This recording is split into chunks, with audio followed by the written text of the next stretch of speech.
What's going on, Drinking Boys? Brand new podcast coming right at you, but you know what we got to do first. We got to talk about those things that generate a little revenue, bring a little money into the show. First and foremost, we are brought to you by the Patreon at patreon.com/Matt Slayer. You can get the video versions uncensored and a week early. Get both the video versions and the audio versions ad-free. You can get additional content. All in all, you can support the show for very little money.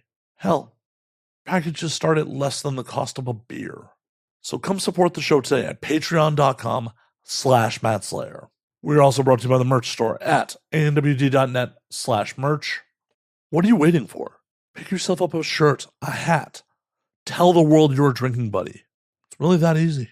Ask yourself, what are you waiting for? Hell, the holidays are right around the corner. Buy your favorite drunk some And Now We Drink merch at anwd.net/merch. And the last thing I'm going to ask of you, drinking buddies, really easy.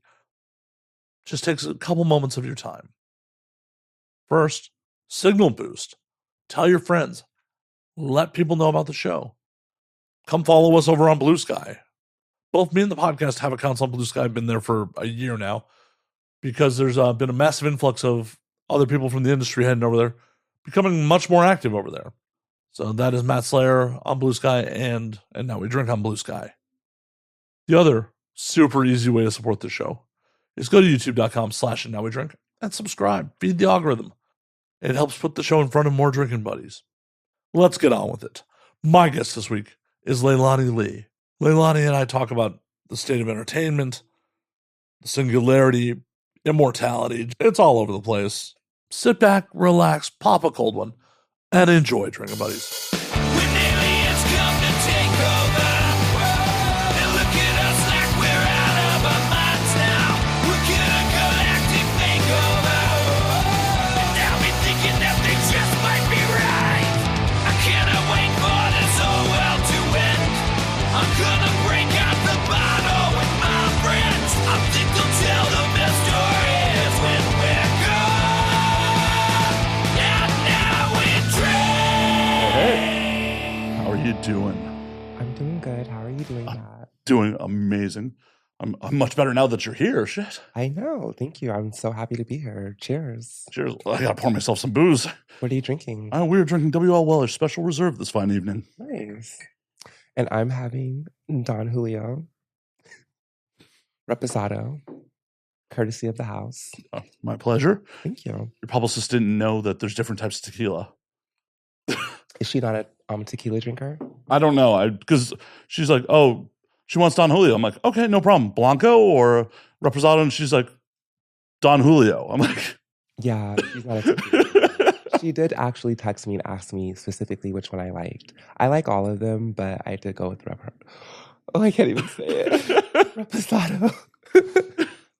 No, it worked out well because that's what the guest last night wanted too. So it's just like, oh, hey, just purchase. Oh, perfect. Yeah, perfect. So looks like you guys went through a lot last night. That bottle wasn't full. The big bottle wasn't full. Oh, okay. So There was still there was two guests last night. There was still a lot of drinking. Oh, okay. So you just had it on hand already? Yeah. Well, I went and made the run yesterday, so I was like, didn't have to make two runs. Okay. I love when it works out like that. Yeah, that's really easy, right? Right? Next time I should make you work harder. All right, fine. Fine. As long as I don't have to actually like go to Mexico and get the I was going tequila. to say I might send you to Mexico. Oh, no. Get stopped at the border smuggling Cubans back in. Lord. 'Cause if I'm going across the border, I'm getting Cuban cigars. Mhm. You have to. Wait, so they don't... Yeah, you can't bring the cigars back. Not anymore. Did they just change that? During Trump's administration. So Oh, okay. at the tail end of Obama, they loosened restrictions where you could bring 50 cigars back and 2 liters of rum back duty free. Oh. And then during the Trump administration, like no alcohol or tobacco products from Cuba. Okay. Wait. Okay. We were talking about Mexico, I thought. Well, yeah, but getting Cuban cigars in Mexico because they're legal there. Oh, right. Okay, so you can get them in Mexico, but then you can't bring them back out here. Correct. Sounds like you're going to have a Mexican vacation. Yeah. Just pop over to TJ and, buy some cigars. Not TJ. Yeah, TJ's fun. Okay. You ever been? I have not been. I've only heard bad stories, so I tend to like um going out of the country. I feel like is a really first of all, it's a really fun thing to do, and if you're able to do it, then more power to you. That's such a great experience. But I feel like it's like a vulnerable time when you leave the country, and so I tend to not want to go places that are like known to be like scary. So TJ is one of the places. Okay. Yeah. Where all have you traveled to? I've been to Canada and I've been to Puerto Vallarta, Mexico. Nice. That's not that many places, but You got me beat. I've never been to Canada. okay, really? Yeah, I've been on 6 continents and never been to Canada. It's really beautiful. Where'd you go in Canada? I went to Montreal. Oh, see, that's where I want to go in Canada. Really? Yeah. Well, it was really, really amazing. It's supposed to be the most European city in North America. Yes, it is. And I would suggest that you do know some French because although like in like the general tourist areas, they're pretty friendly about you not speaking French.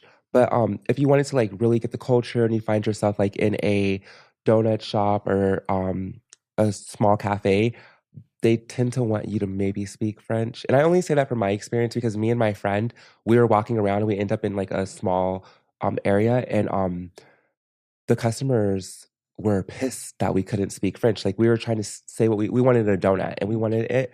And we were trying to tell them, and the lady behind us was like, "You come to a French place and you don't speak French," and she was pretty offended. So, do you know any French whatsoever? Or? We. Okay. I mean, my experience in Paris was like everyone was cool if you like opened up with bonjour, no parlez-vous français, parlez-vous anglais, like just So yeah, I feel like that probably would be good enough. They want you. I think they want you to know like a little bit. Well, and that's my policy for pretty much anywhere I travel to. Is like I try to learn a couple phrases in the native tongue. Yeah, and at least be like, I'm making an effort. yeah. I went out there for work, and it was kind of abrupt, so I didn't have as much time to focus on like simple greetings and stuff like that as much as I wanted to. But I still did fine. It was only that one instance. Other than that, I did fine. Oh, and hopefully you don't let one person ruin your fucking day from being rude. Oh no, it didn't ruin my day, but it did make me realize that I probably should next time I come out here know a little bit of French. Yeah, I mean, just trying to. I mean, the way I look at it is like I don't know French. I know a couple phrases, Mm-hmm. and at least in Paris, everyone was cool with like when we tried. At least we tried. Yeah, And then Google Translate is your friend. true. What did you do in Paris? Got drunk. Okay. I was there for a 14-hour layover and got drunk. Oh, okay. So you didn't get to like go to like to the Louvre or anything. No, just got off the plane, ran to like, there's probably bars by Notre Dame, got off by the metro by Notre Dame, just hit bistros and bars until it was time to get back on the plane to South Africa. Oh, nice. So you've been to 6 continents. I have. Europe, South Africa, and So been to Japan multiple times. Sorry, audience, because every time I bring up Japan, they're just like, you can't make it one episode without talking about oh, Japan. really? Yeah. Oh, interesting. So it's been to Japan, been to UK, France, Germany, the Netherlands, Finland, Spain. Okay. And what was your favorite place, Japan? Oh, yeah, no, Japan's amazing. What part did you go to? Just Tokyo. Okinawa. Just Tokyo. Oh, to Tokyo. Okay. Just Tokyo. Oh, I heard that in Okinawa that they have the longest life expectancy in I think the world, maybe. I mean, it wouldn't put it past me. Like They do. they probably. I mean, I could fact check this. Fact check it. Yeah, I think that it's Okinawa that they have the longest life expectancy, and I think it's because of like just the way they live out there stress free. I was reading a little bit about it, but not too much. But I think that is the place. As of 2023, according to a quick Google search, Monaco Oh, okay. has the longest life expectancy for men living to 84 and women living to 89. Okay. South Korea is 81 and 87. Hong Kong is 81 and 87. Macau is 81 and 87. And then Japan is 81 to 87, which Okinawa is part of Japan. So I don't know if certain reasons skew those numbers or not. Wow. There was something about Okinawa and their life expectancy that was like special. But maybe that is like a couple years old. I just remember reading about it because someone was like, yeah, they live really long out there. And I was like, maybe I should go out there. And they're like, Well, you have to like have been out there. So, quick Google search on that. It's fallen in the last couple of years. Oh no.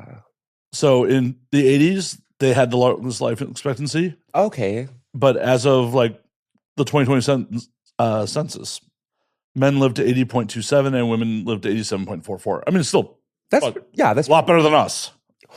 Oh, I hope that I live to be like 120. I honestly hope that I live forever. The way I look at it is like, as long as my quality of life is good, I don't want to be like, wheelchair bound and like shitting in a bag for the last 40 years of my life or some shit. Well, I'm hoping that technology does this thing where we are able to like preserve ourselves or transfer our consciousness into another situation so we can continue to live comfortably the way that we know when we go in to go get that done. Yeah, but see, that still terrifies me as a concept. I want to live forever. Well, no, but the thing about it is like, okay, say you transfer your consciousness into another body, right? Mm-hmm. This consciousness, this version of you still dies. So this version of you still experiences death. So yes, that to everyone else, you're still around forever, but you still die. Mm-hmm. So that's still like our body dies. Right, but like we are hermit crabs and our body is shells. And we can just wiggle out of our shell and into a new one. And then they can just delete the part where we died so we didn't have to experience that part. Well, I would just really love that. That would be great. That would be great. But the problem is one part of you still dies. Like, so it's like, no. You have to maintain this beat back to actually like have a continuous. It really does suck. I hate it. I actually think about it all the time. Not like death, like morbidly, but I just think about like, like we better be living it up and we better be treating people kind and living it up and having as much fun as you can because, we all have an expiration date. We can be as careful as we want to be or as reckless as we want to be, but I don't think that is what, determines when it's time. It's oh, no. I mean, it's terrifying because like, we just had an earthquake last night. Mm-hmm. Just some dumb luck, something fell off a shelf and hit you in the head. Oh my gosh. It could be over. Yeah, you're right. Like, no. So I saw yesterday, I was at the hair salon and I was reading that a very, very skilled, with lots of, a very, very skilled, seasoned skydiver, her and her person that she was taking on a skydiving moment, they got caught in a freak accident where there was a dust devil and it made them do a hard landing, which was fatal. And it's really, really sad. So yeah, like even when you're doing things that you're great at, you never know what's going to happen. It's so sad and so scary. I know. And it should be more motivation to just live your life to your fullest, how you want to live it. Like at the end of the day, it's your life. Fuck the judgment of anyone else. Mm-hmm. It's your fucking life. And you should be living it to the best of your fucking ability because hell, there's 44,000 or so fatal car accidents in the U.S. a year. Mm-hmm. I don't think any of those 44,000 people were like, you know what, I'm going to die in a car accident today. Yeah, I agree. So yeah, and honestly, back to what we were originally talking about, that is why I just, hope that one day we can just wake up and they're like, hey, we have like this technology that allows you to transfer your consciousness. And then I'm going to be like, you know what, it's time for me to get to work because I need that. See, I'm just like, shoot me up with all the stem cells. Just all the stem cells. Every last one of them. And those are like to like help you like to like heal. And they're doing a lot of research with stem cell healing and things like that, right? Yeah. It's supposed to be great. Out of my tax bracket at the moment, but hopefully I get into a better tax bracket. And then by the time we can afford it, there's something better. I'll take last year's model if it works all right. That's true. Mm-hmm. Like I don't need the flash. I don't need the Maserati of healthcare here. I just need enough where I'm like not in pain every day. Yeah, because that just like seems fucking miserable to like. Oh, I'm alive, but everything fucking hurts. My dick doesn't work. Yeah, you're right. Like just like because I think that like even though our bodies get older, I'm not old, so I don't know. But I can assume that our consciousness doesn't slow down and get old. Yeah, it does a little bit. Like I'm in my inside of our head. I'm in my 40s. I'm definitely like, I forget shit. Like that I Okay. But so like for me, like with older people in my family, I know that like one specific person said that my body's getting older, but my mind still, is curious and wants to do this and do that. So their mind is like so active, but their body just can't keep up. So it's like that could suck, like just like being so old and unable, but like having the mindset and the will, not the drive, but the will yeah. to want to do. That probably would suck. That would be horrible. That would be absolutely horrible. Just Oh like, my gosh. I know we brought it way down. It's okay. It's okay. Oh no, it's real. It's Mhm. it's real shit. Like It is. and it's unfortunately what a lot of people don't want to think about, but it's going to happen to us all. Mhm. And Unless unless we get to see that technology be made, and I really feel like it will be. It probably already is. for people well above our pay grade. But the good thing about our system right now is that anything is possible. You just have to work really, really hard. Well, and just have a lot of money. Yeah, and then also you can be like, okay, so how much does it cost? This is how much it costs. Now, how much do I make a year? Okay, now how many years will it take for me to be able to afford such and such? Okay, now what do I got to do to make that go by quicker? It's really, right? That's a simple formula. It really seems unobtainable, but if you like break it down into like small, simple steps, it's really actually easy. Well, the question is like, if there's effectively immortality, what kind of payment plan do you take? Well, and because if people are effectively immortal, it will fuck up the economy so badly. Because as there's more and more automation, there's going to be less and less jobs. That's just how automation's always worked. Well, they're opening up Mars and the moon, so it's going to be a minute. Oh, that'd be horrible. Like, oh, you get to live forever on the moon. Sorry, 100-year-old person, the new body. You go to the moon to pay this shit off. Yeah, they'll be like, you get X amount of time on Earth, and then you're going to have to go to one of our other established colonies if you want to continue to utilize your immortal status.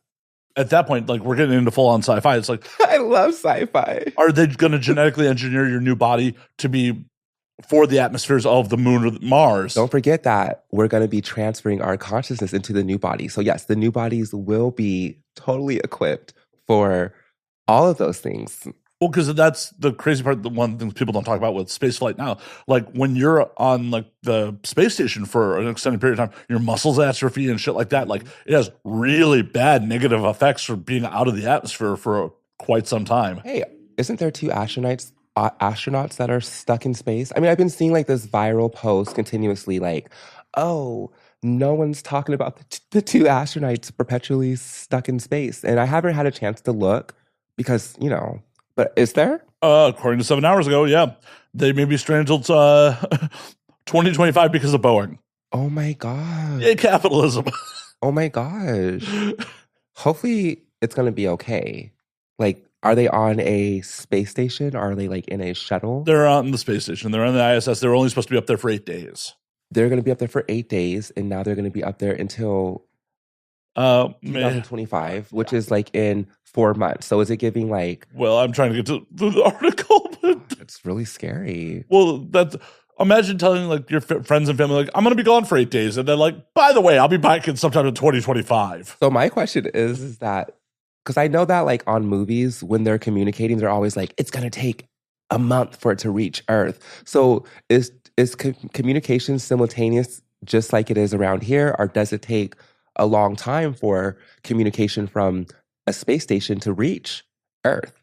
I don't know how long it takes to get back to Earth. I mean, it's got to be pretty quick. I mean, in the 60s, they were able to broadcast the moon landing. Well, in the 60s, they could do whatever they wanted to do. Fair. And we haven't been to the moon since the 60s because it's just like too much. Yeah. Well, I guess they don't feel the value in it. Okay. Yeah. There's just so many conspiracies about it. But I just feel like maybe they just, feel like it's too expensive and not really important. I mean, the moon is like, it's a satellite. It's not, what is it? It's a satellite. Yeah, it's a satellite. Yeah. What does that mean? Like, just like... So, because it orbits the Earth. Oh, okay. So, like, the planets orbit the sun, moon orbits the Earth. Okay. So, SpaceX may go rescue them. Basically, they're stuck up there because of the Boeing spaceship because of Boeing's issues, can't go up there and get them. So Boeing's been having a lot of trouble lately, right? yeah, Wow. Well, that's scary. it's like, oh, hey, do you want to retrust your re-entry into Earth on Boeing at the moment? It feels like that might be their only option. Well, wait, SpaceX is going to get them. Well, that's just really scary. How long have they already been up there for? So this article is from today. Today. Okay, yeah, 7 hours ago. Yep. So yeah, because I've been seeing the post for like several days, and I haven't had a chance to look at it because I don't need any more, bad news. So they took the Boeing spacecraft up to the ISS in June. So they've been up there since June. Okay. And it was having helium leaks and thruster failures, preventing them from taking it home. Okay. So their car broke down on the side of the road in space. Wow. How far away is the ISS from Earth? I will tell you in a moment. Sorry, I have you looking so much stuff up. It's okay. I'm my own producer. Okay, good. 254 miles. Oh, that's not that bad. But it's not that bad, but you're not on stable ground to just like risk it with service stations every 20 to 30 miles. Right. You're literally in space. Almost 300-mile fall would probably not be so much fun. A free fall. Because, like, are you falling up, down, to the side? Where are you falling at when you're in space? Well, because they're in orbit. Oh, they're in orbit. Yeah, Oh, the ISS is in orbit of the US or orbit of the planet, so they would fall in. Yeah. Gravity would definitely take them Lord. pretty quickly, I think. Another hard landing. Yeah, for a moment, and then they'd be just very fancy funeral for them. Would they turn into like ice, or would they turn into like would they combust? Or would they turn? So into I'm ice? pretty sure all that shit is like Hollywood. Like, well, of course it is. well, because there's that dude who did the jump from the balloon for Red Bull like years ago from like the stratosphere from like the very top of the atmosphere, and he just parachuted in. Oh, I think that outside of the atmosphere, you literally would probably like just like there's no oxygen or anything, so you would probably like just like implode maybe. Well, you definitely have to do it in a spacesuit. You can't just. I think that going into like the deep sea is probably the equivalent in going into outer space, like the pressure and all those things, right? Well, it's not just a floaty. Well, just a floating. I think with the deep sea, because you do have all the pressure from the water, it's similar but different. Well, how do we know the galaxy doesn't apply pressure? I mean, we don't. We really don't. This is well above my pay grade. I'm sure there. I don't know. Sorry. No need to apologize. According to the quick Google search of this, a spacewalker extravehicular activities can be physically and mentally demanding for astronauts. They experience a number of sensations, including weightlessness, the spacesuit, and the vacuum of space. So there's no air, wind, or sensation of speed. Astronauts may feel like they need to hold on tighter to things. Okay. And then they breathe pure oxygen that is only 1/3 or 1/4 of Earth's atmospheric pressure. So like it's a bunch of weird feelings. So it's a lot. And there is pressure then, because if it's hard to breathe oxygen and it's hard on your lungs. Well, it's because what the spacesuit's producing. Oh, the suit. Oh, yeah, that's true. That's true. It's just a lot. Yeah. Like the weightlessness, like astronauts feel like they're floating similar to the feeling of a roller coaster dropping. However, gravity isn't completely gone. And astronauts experience microgravity even on the International Space Station. Wow. So it's definitely a unique experience. My experience with like astronauts and stuff like that is really limited to Armageddon. Purely accurate movie. Oh yeah, I feel like it was kind of right. That was kind of an accurate movie, right? I mean, I feel like it's such a good movie, right? That movie's a bit of a mess. Is it? I really love Ben Affleck and Liv Tyler's love story. All I remember from that movie so much is the Aerosmith song that goes with it. Yeah, I don't want to. Yeah. Yeah. Oh, and that is Liv and Ben's theme. Like, yep. Yeah, it plays like a cappella, no lyrics. It plays a lot. Yeah, I love it. I love that. Well, and just on an outside aspect, it's like it's kind of funny. Your dad's playing a song to you getting it on. Oh, that's just a lot. Oh, Bruce Willis. Yep. Poor Bruce Willis. Yeah.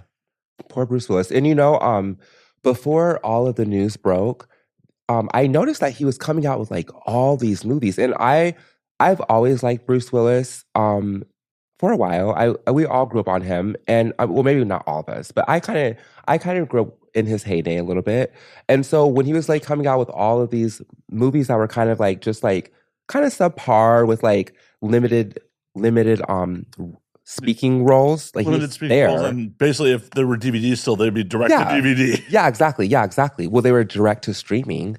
And it was several of them. And I was like, I wonder if he's getting ready to retire, because, you see that and they're like, oh, they're cashing in.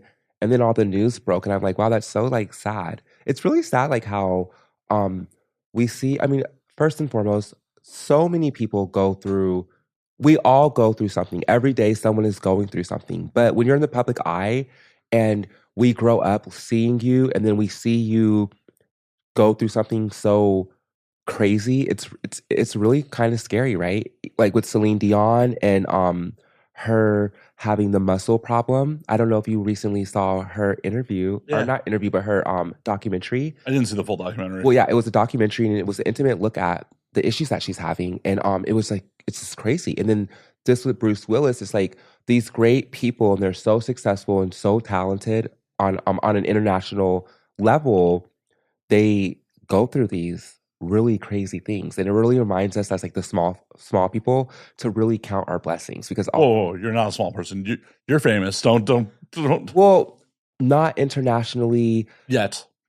And I might have international fame within the porn world. You just talked about doing work internationally. You are international. Well, that's what I was gonna say. But on that level of just like, like Celine Dion, I feel like Celine Dion, anywhere she goes, someone's gonna recognize her, and maybe even Bruce Willis too, but maybe not with Bruce Willis.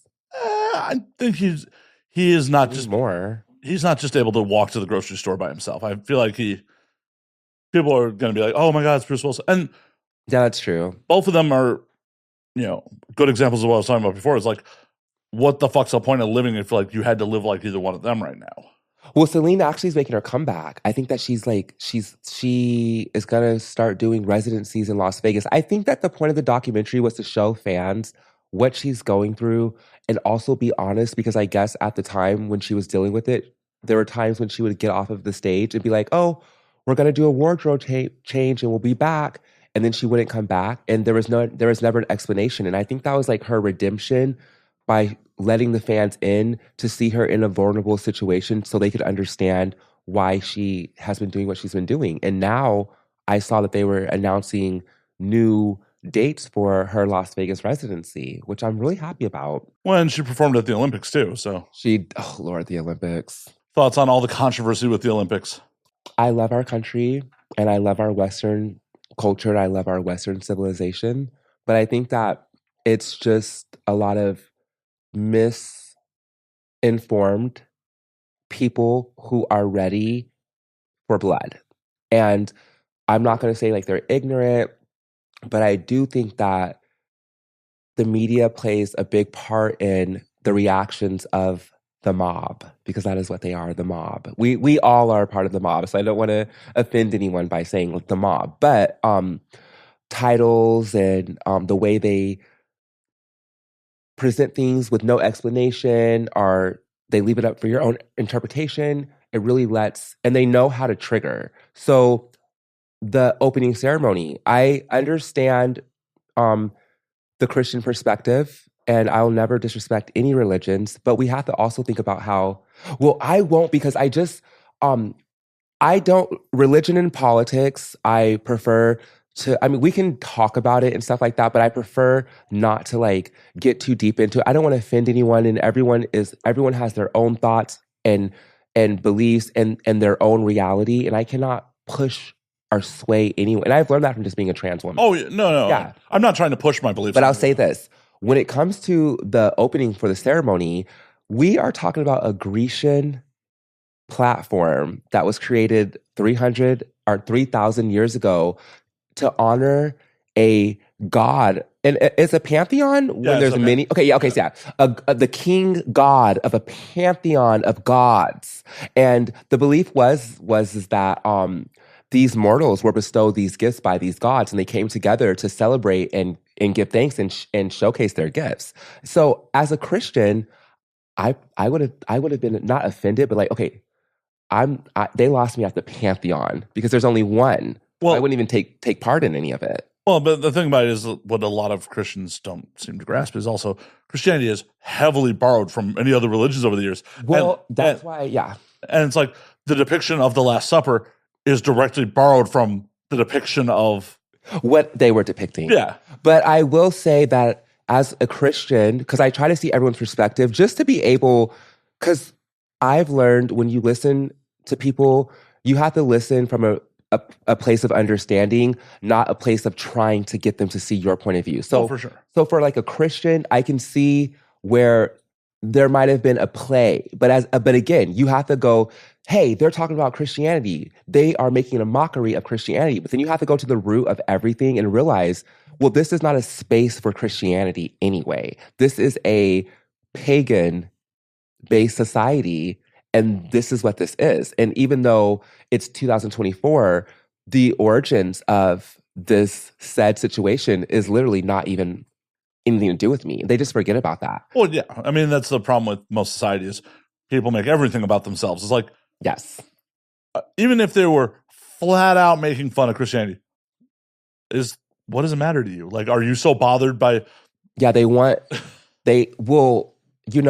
think that Christians make up a really large percent of everything. They do. Yeah. France is a very Catholic country. Yeah. So I think that, yeah. And no matter what country you're in, you're going to find Christians. So I think that is where their power comes from. And that is where they're like, how dare, it's just like Kanye West when he spoke out against, the Jews or whatever it was he said, like, how dare you speak out when we control, basically. So I feel like that's where they were. But then, as I said, like, maybe they should have just did their research and be like, you know what? This is not even my place. This is like me going to a place where I'm not welcome and being upset that I'm not welcome. I have to also be honest with myself and be like, you know what? I shouldn't have been there anyway. So like, as a Christian, you know what? I shouldn't have been watching this festival for the King of Gods anyway. It's a fictitious display. And like, I think the difference between that and like what Kanye said is Kanye said some things that were hateful towards. Well, yeah, that's what I was going to say is that you're right. You are right. He actually did say things. It wasn't something that you could guess and it could be misinterpreted. He actually, you're right. Yeah, it is the difference. You're absolutely right. You are. Yeah, I don't want to minimize Kanye West or anything he's done or said. Yeah, he's made some choices. Kanye has made some choices. I loved Kanye West. Like 808s and Heartbreaks actually is is my favorite album of Kanye's. Might not be every Kanye fan's favorite album, but it's mine. And I mean, since then I feel like things have really changed, and I think that I hear more about Kanye when it comes to like controversies versus like his art. And I know that he recently had a album drop called Vultures 2. I've heard nothing of it. I think that, well, actually, I'll take that back. I did hear one snippet where his daughter was rapping in Japanese, and I thought that was really cute. But other than that, I haven't heard much about it until I saw like a title today saying that Kanye West was facing his lowest opening album sales with Vultures 2. And I was like, what? Kanye has a new album out? I didn't even know. Yeah, it released 4 days ago. Oh my gosh, really? Mm-hmm. Interesting. He does everything independently, and I think he's at a point where he doesn't have to have like that mainstream, but that still does suck because the drama of it all, and then like his wife, and she's beautiful, but like his wife's outfits and just like the drama of it all has just totally taken over the art. You can't even enjoy the art. But his fans, I feel like he has like when you get to a point where you have a loyal fan base, so you're not even trying to like bring in new fans, and you really don't care because no matter what you do, you are delivering for the people who. I feel like that's maybe where he's at. He's well-to-do money-wise that he literally doesn't have to do anything that he doesn't want to do anymore. He's very artistic. With that same album I mentioned, 808 and Heartbreaks, he really changed like the scope of hip hop. At first, I feel like hip hop was I love hip hop, and hip hop was so hip hop. But I feel like when Kanye came out with like 808s and Heartbreaks, I feel like it opened up the doors for like hip hop / R&B / techno, and just like really bridged the gap between hip hop and other genres. And that is my perspective. So I don't want anyone to be like, she doesn't know what she's talking about. I mean, it's your opinion. You're entitled to your opinion. Yeah. Well, hip hop has any type of a fan base of music or an artist can get, offended if. I think that's completely wrong. You're not stating fact. You're not saying, oh my God, this is a technical aspect of this album. You're talking about your interpretation and how you appreciate the art. Fuck anyone who gets offended by other people's opinions. Mm-hmm. Now, if you're stating that opinion like it's fact, then we might have a discussion. But if you're just stating your opinion on a piece of art, that's the point of art, is to be interpreted, to be taken in, to be disseminated by each individual who's consuming it. Yeah, you're right. That's absolutely right. Now, I'm curious, speaking of controversial artists and art, how do you feel about the divorce between amazing art and not necessarily artists as amazing people? Like, you look at R. Kelly. R. Kelly is not a good person, but he made some bangers back in the day. Well, he definitely made all types of bangers, and he's definitely artistic. And at a point in time, I did believe in separating the art from the artist, but I think that in certain instances, you cannot support the art because you're supporting the artist and in turn supporting whatever the artist is doing. So sometimes you have to take a stand and separate yourself from the art and the artist, only because the artist, well, first of all, the artist is representing things you don't align with, and the art that you're consuming is helping them to continue to be that way. So it really does suck, but I think that as an artist, it is your responsibility to, it's just a lot. Oh yeah, no, it's a very difficult subject. Like the Beyonce. It's like Beyonce. Yeah. Beyonce is very in control of her image and very, I'm an artist. I have to watch everything that I do. But then you have artists like Nicki Minaj, who's like, I'm Nicki, and I love Nicki so much. But I feel like she will be herself before she's like, oh, I'm an artist. I'm going to keep it couth. I'm not going to speak my mind. Beyonce's very much so, no opinion, no anything. I'm just an artist, and the art will always speak for itself. But Nicki Minaj will cuss you out in an instant if you piss her off. And I love her for that. And I feel like I resonate.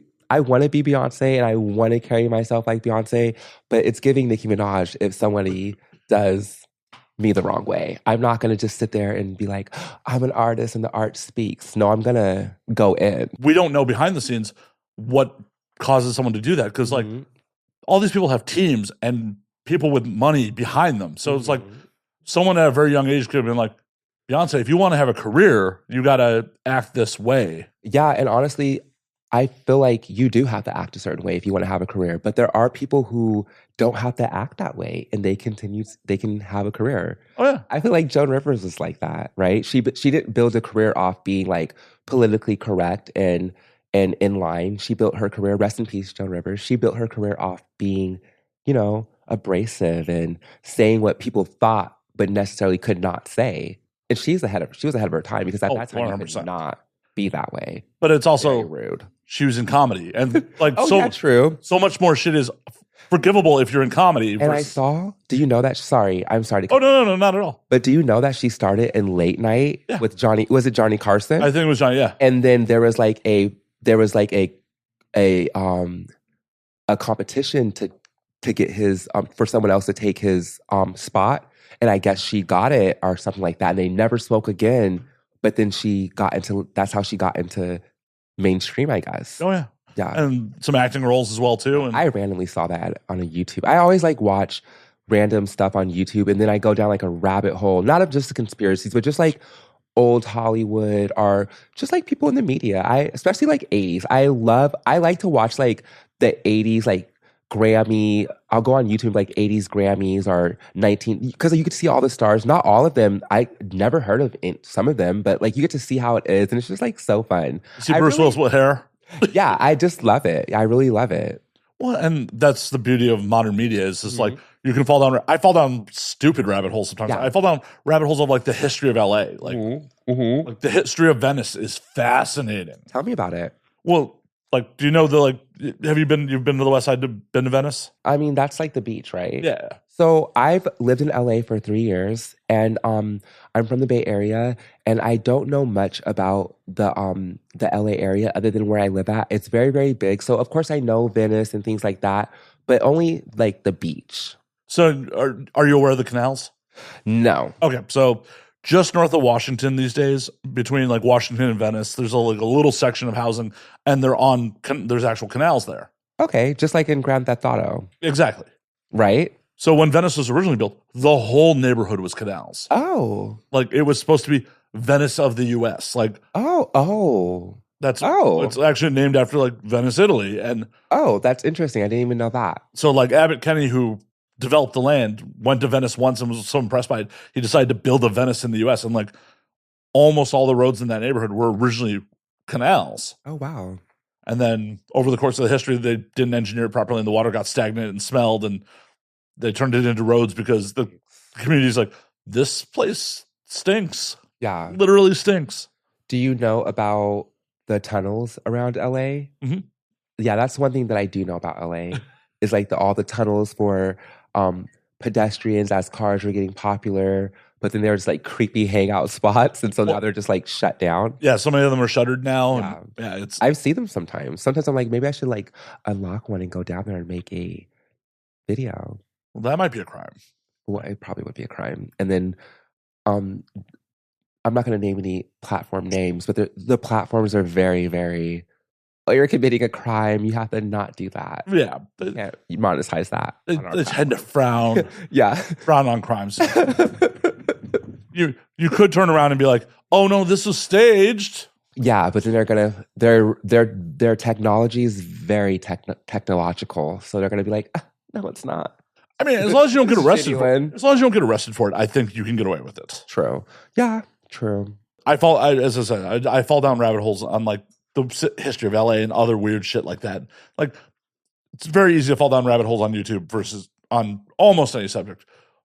And I love it. Oh yeah, I just love like knowing, or not knowing, but I just love like exploring all the different perspectives. Some of it's like really good quality, other is just like recycled conspiracy theories, but I just love like I YouTube has really taken over, and I can see why like cable and TV is not as popular, because it's just like it's not as informative, or it's just so limited compared to like YouTube. And even TikTok. I think that I'm more of a YouTube girl.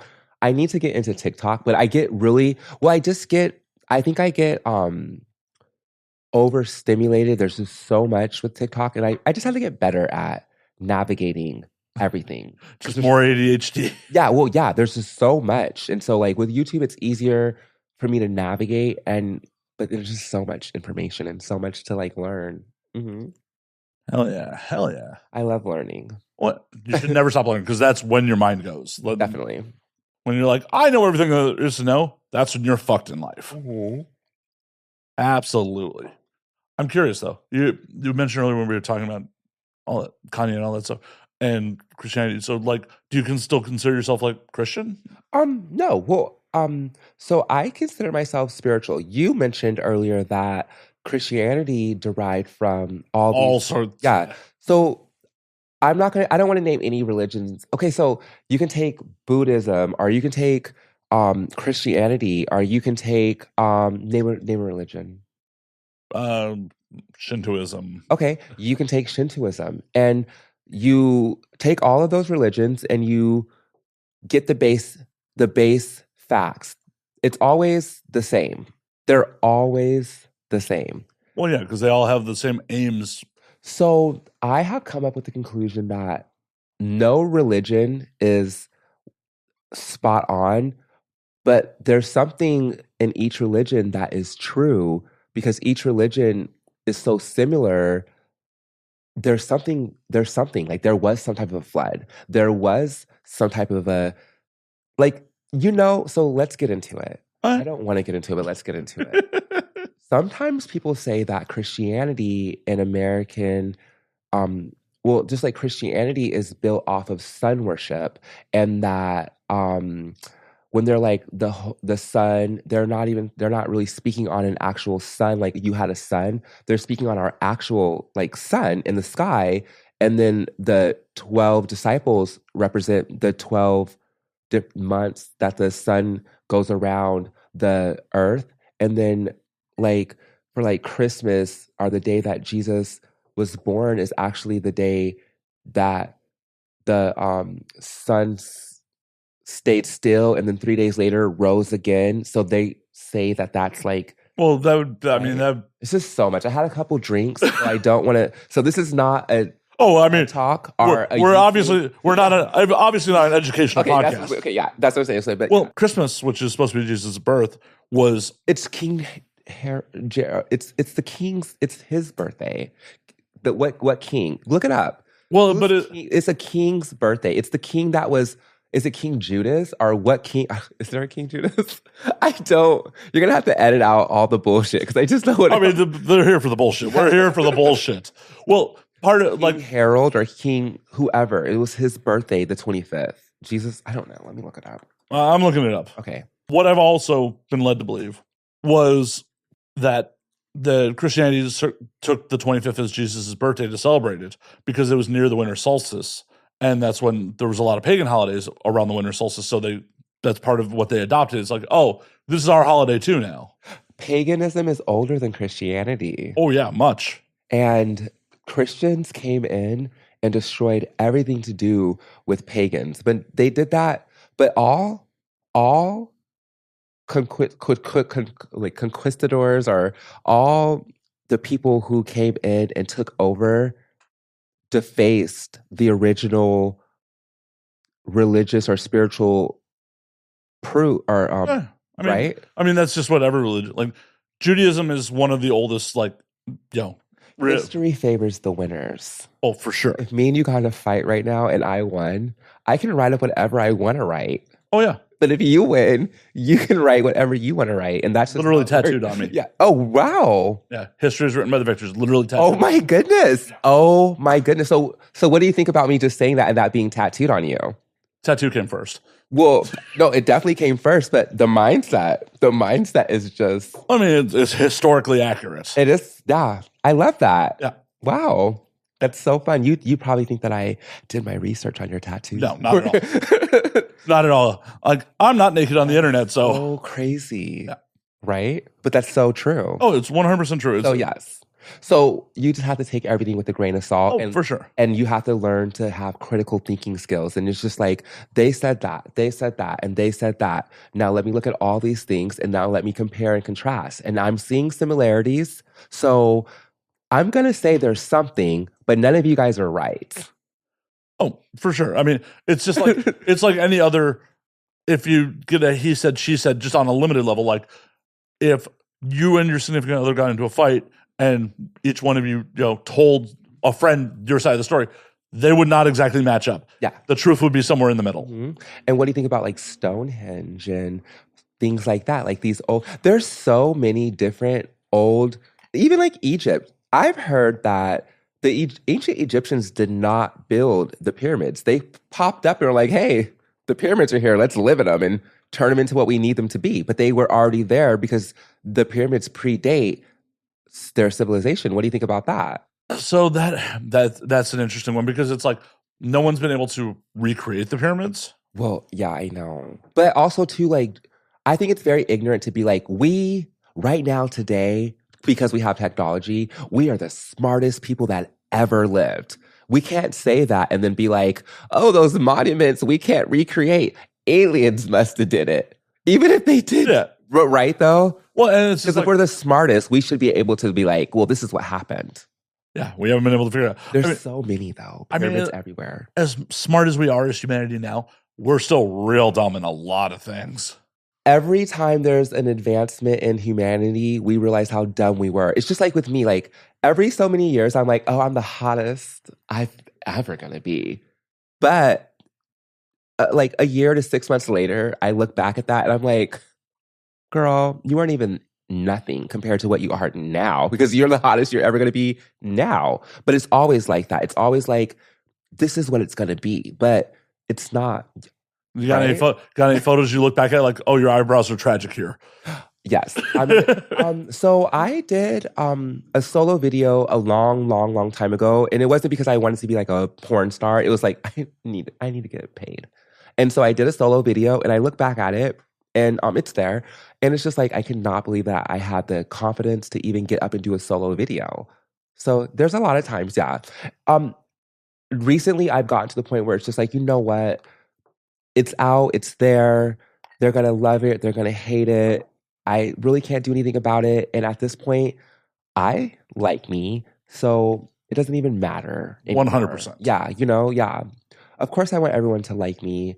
But like, just like yesterday, I told myself, bitch, aren't you fed up with like trying to like people please and like, aren't you fed up with being like, oh, such and such doesn't like me, or I need to be this way so such and such could like me? Girl, just live your fucking life. Like, if you want to go out and do something on your own, do it. Don't worry about what people are thinking, and don't worry about having to be with someone. Just live your life. Because one thing that I feel like I've been doing for all my life is like waiting for people to like meet me halfway. And there's nothing wrong with someone not meeting me halfway.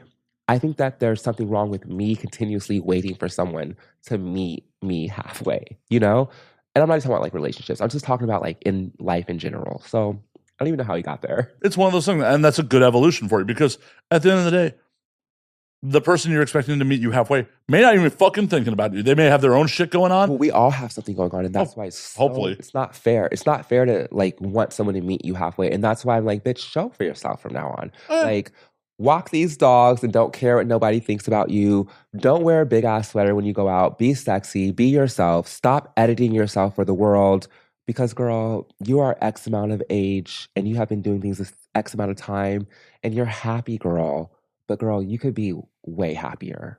How much, time and energy are you spent trying to please people when you could just be out doing your thing? I love to please people and make people feel comfortable. That's how I got into my business of just sex work.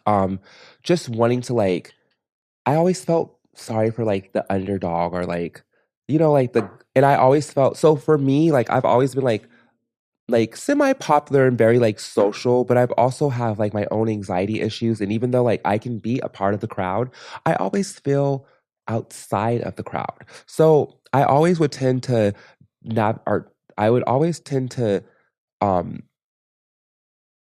what is that word? Not navigate, but what is the word when you gravitate? It's yeah. I knew it sounded like navigate. Alcohol's been involved.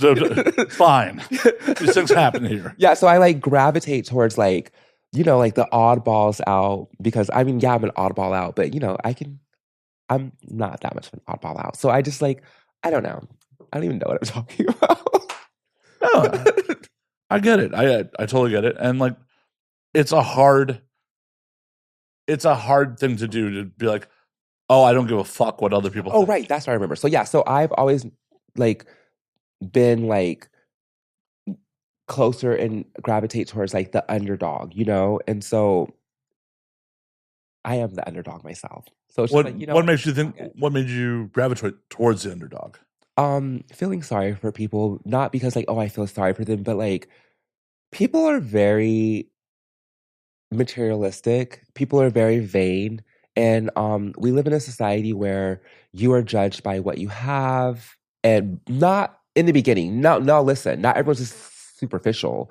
But before you know someone, you are judging them off of what you perceive makes them valuable. And so, especially in this town. Yeah, well, yeah, in this town. But I love LA. But when I was younger, I didn't live in LA. I lived in Las Vegas, and I went to I went to several schools. But the school that I learned all this at was the good school, a really good school. Wait, they have those in Clark County? I know, right? I hate that. But I started school in California, thankfully. Yes. So people were superficial and treated you based off of what you were like and what you weren't like. And being that I was able to meet expectations of what you should look like, I was treated fairly. But I'm just really good at blending into any situation. So I knew that they were liking me based off of bullshit and not liking that person based off of bullshit. And that's when I stopped like being superficial myself because it's just not, it wasn't right. And people were just like, because they don't look a certain way or they don't have something, they cannot be treated a certain way. And honestly, like, I'm glad that I was like that because I didn't realize that. I mean, I knew how I felt, but I didn't realize that I was just going to be like trans. And I didn't realize that when I got older, I was going to be affected by this very same thing. Like, oh, you're trans. It does not matter who you are, what you are, anything about you, you're trans, cut off. And that's something that's like recent for our community, or not recent. I feel like we've always been like an underdog community, but I think that with the visibility that we are now facing as a trans community, it's becoming more of an issue. Even with like going back to the Olympics, I know you know about the boxer. Yeah. It's total bullshit. Oh, First of all, 100%. she comes from a country where you cannot be trans. Right. Which is why she is going through what she's going through, because they're like, you have testosterone, you can't fight.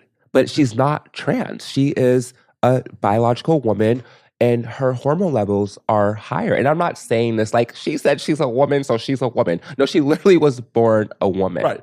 Like, and they don't care. It's a country that like, oh, if you tried to transition would probably kill you. You definitely wouldn't be representing us in the fucking Olympics. Right. Okay. So stuff like that, you know, like stuff like that is just like, that is what has made me be more of like the champion of the underdog. It's so crazy that I'm like that. But I love like, I don't know. I just like, it's not even the underdog. I don't even look at them like the underdog. I just value real people. I feel like sometimes everyone who's like following trends and looking the same, they're so boring. And even though like you feel like they're interesting because they're doing everything that you have been conditioned to think is interesting. But in the reality, they're doing and being just like everyone else that looks and thinks like them. And it's really not unique. It's not a problem, but it's not unique. And that is why I do like the underdog, because it's like fun. You know, you find yourself doing things you wouldn't necessarily do. I can do whatever I want to do on my own, but when I get around people, I don't want to do the same thing that everyone's doing. Like, we're all going to the hookah lounge and we're all in the same section. We're all experiencing the same thing. Like, we're just all that. But the ones that are truly having fun are the ones that are just in general population, just like who snuck in drinks in their little weird flask and they're just like weirdos and they're fun, you know? So that's kind of where I fit into like, just like the underdog, whatever the underdog is. I'm the underdog. Hell yeah. Cheers to that. Yeah. Plus, I feel like just recently I've come into like realizing, you know, like, you know what? I don't even know. Cheers are good. It's so funny. That's part of the problem with so many people's personalities being developed because of media consumption. It's just it's reality TV. I don't watch reality TV. But that's media consumption. That is... Oh, yeah, you media... Yeah. Just been like, oh, well, that person who I think is cool is wearing this thing. I should wear this thing. And that's how I was when I was younger. And I get so sick when I see like old movies that I liked. When I was younger, I loved the mean girl. The girl that always pulled up and she had like the two girls next to her and they fucking hated her. But she was like rich and she had everything. And she'd always be mean to the girl, you know, who seemed like she had less than her. But it was really, she was intimidated by the girl because she was way realer than her. I used to like love the mean girl, but I just realized like, that girl's so insecure. And being insecure is not a problem. We're all insecure. Oh no, it's a problem. You're so insecure. No, it's only a problem when you project your insecurities onto other people and you make people feel the way that you secretly feel while you pretend to not feel that way. And that is what the mean girls kind of do, right? Well, yeah, because teenagers, at least my experience, my time as a teenager, I fucking thought I knew everything. Mm-hmm. I didn't know shit. Yes. And, you know, you lash out at people because you're full of fucking hormones. But we survived though, right? Because if you think about back in the day when you thought you knew everything, you did a bunch of bullshit you would not do today. It's just like, wow, it's bold. I'm very happy. I'm very happy that I went to high school in a pre-smartphone era. Oh my God, yeah, same. Yeah, like there were no cameras involved. just before, I feel like they were not like today. It's a part of it's a part of it. Back in the day, it was like more so like, you know, if you could afford it, just like the TVs, like. Oh, see, I graduated high school in the 90s. Oh, okay. Oh, okay. Like, nah, Where did you graduate? 99, but still. Oh, nice. Still the 90s. Well, you graduated at a really fun time. Like, so tell me something. Like, were you guys going through like your guys' whole senior year feeling like the world was going to end? I mean, we didn't really think about that until like right around December, January, when like they made the Y2K thing a really big deal. Oh, okay. So it wasn't so because I was really young around the time, but I do remember like specifically when we went into the 2000, being so scared that right when the clock turned strike 12, that the world was going to end. But then now that I'm older, I'm like, girl, this clock had struck 12 7 hours ago in other countries. That was once again a media thing. The media was like, Amazing. oh my God, Y2K, Y2K, Y2K, Y2K. And it's just like, yeah, 100% New Year's Eve, 1990 to 2000. We were at a house party in my friend's basement, kind of like, all right, let's see what happens. Mm-hmm. And then it struck midnight and the world went on like nothing fucking happened. It was like, okay, cool. Well, that was all for fucking nothing. Oh my gosh. But I love where like I grew up because it's like I'm old enough where I got to have an analog childhood. Mm-hmm. Like I went out, I met, up with my friends where it's like, oh, hey, if we're meeting up, you have to meet up when you said you're going to meet up because there's no way to get a hold of anybody once you're out in the fucking wild. That's true. Yeah, you have to meet up at a certain time in a certain place because you guys don't have cell phones. Yeah, there's no cell phones. Like did you guys do the payphones? We did payphones, but like by the late 90s, a lot of payphones wouldn't take incoming calls. Oh, interesting. Because they were tired of the drug dealers and prostitutes using them? Yep. That's one thing I know about the payphones. And some of us had pagers, but it was like, it was wild. Our high school, like, if you had a pager, would confiscate it. Really? Yeah, it's like, it was against policy to have a pager in school. Interesting. And it was just distraction. Well, it was distraction. The prevalence was like, if you were a teenager with a pager, you were a drug dealer. Like, oh, is that from Menace to Society? I think it was just, in some reality, some parts reality. It was true. I mean, honestly, back in the day, if you had anything and you were not a part of like the elite, then you clearly were hustling. Now it's harder. Back then it was like, okay, that's a drug dealer, that's a prostitute. Right. That is whatever. Now it's like you don't even know because everyone, wealth and accessibility is just for everyone now. Yeah, so inclusive. Everyone's got the newest iPhone. Everything is inclusive. Everything has to become inclusive. Back to the 90s front. Like one thing that I also really appreciate about being a kid who grew up in the 90s was I had to make that hard call. Like when you're like trying to hook up with a girl for the first time, calling her house and having to deal with her fucking parents. Interesting. Like that's something that like kids shortly after me would never have to deal with because once everyone has cell phones, you ain't got to call her house and have her mom or her dad pick up and be like, hi, is Emily there? That's true. Like it built character. I just went on the party line. Actually, oh, tell me about it. It was a fun time. I actually was not of age, so it's probably not a story we should share. But fair. But the party line was a really, really fun time. I like the biosphere because you could like have control over. So for the party line, you'd have to call and you'd press 5 and it would be live. And then, so it would just be live. But for the biosphere, you could leave like a voice message. You could be like, hi, my name is such and such. I am 5'9", light brown eyes, caramel complected. And they'll be like, and so you have like this voicemail. And then everyone's browsing the voicemails or voice messages. And then they can leave you messages. So you just go back and forth with messages. And then you can decide after sending after sending back so many messages, you can decide if you want to press 5 and connect for a live call. And I had not transitioned yet, and I was actually a 14-year-old, 14, and I used to always pretend that I was a 23-year-old college girl, and it was so fun. It was just a lot. It's so interesting.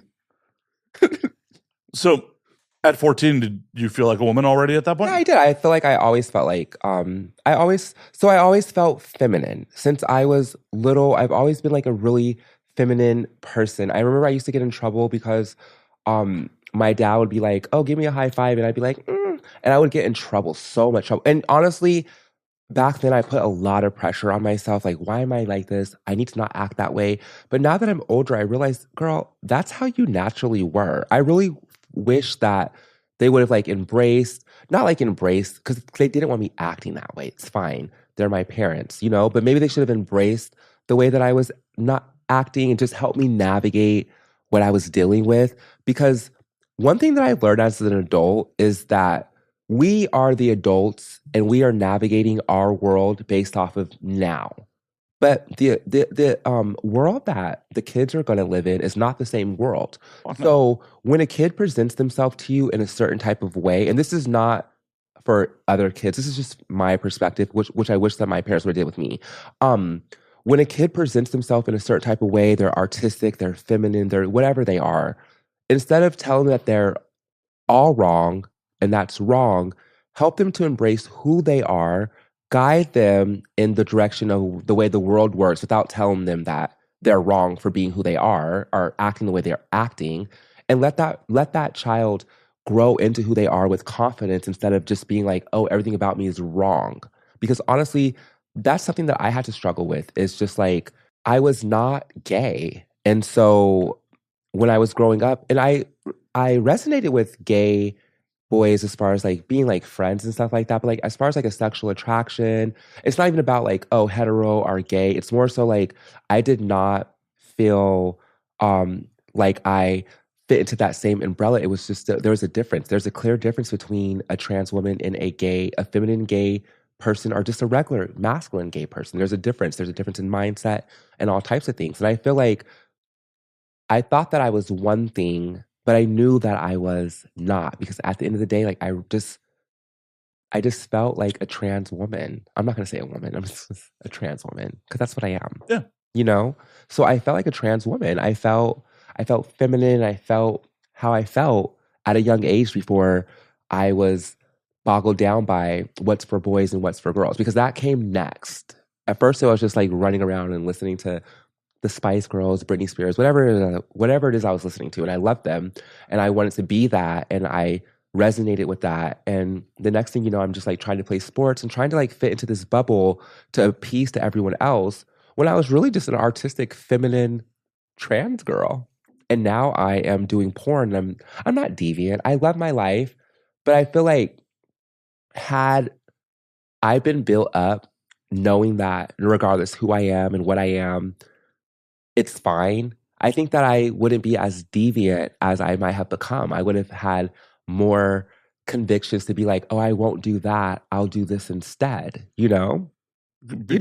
Yeah, because you had to figure out some of the shit for yourself. There's nothing wrong with being in the adult industry, and I love being in the adult industry, but I always wonder if like I had like, and there's a lot of people who are in the industry who actually do have the support that I might have wished that I had, and they're in the industry. So you having support doesn't mean you're not going to be. Oh no, everyone has a very unique story to get here. Like, yeah, but for me, I just feel like if I would have had like the proper support and the reassurance that, yeah, you can be an artist and yeah, you can be all these different things, I probably would have pursued those things instead of just being like, bitch, you're hot, get into porn.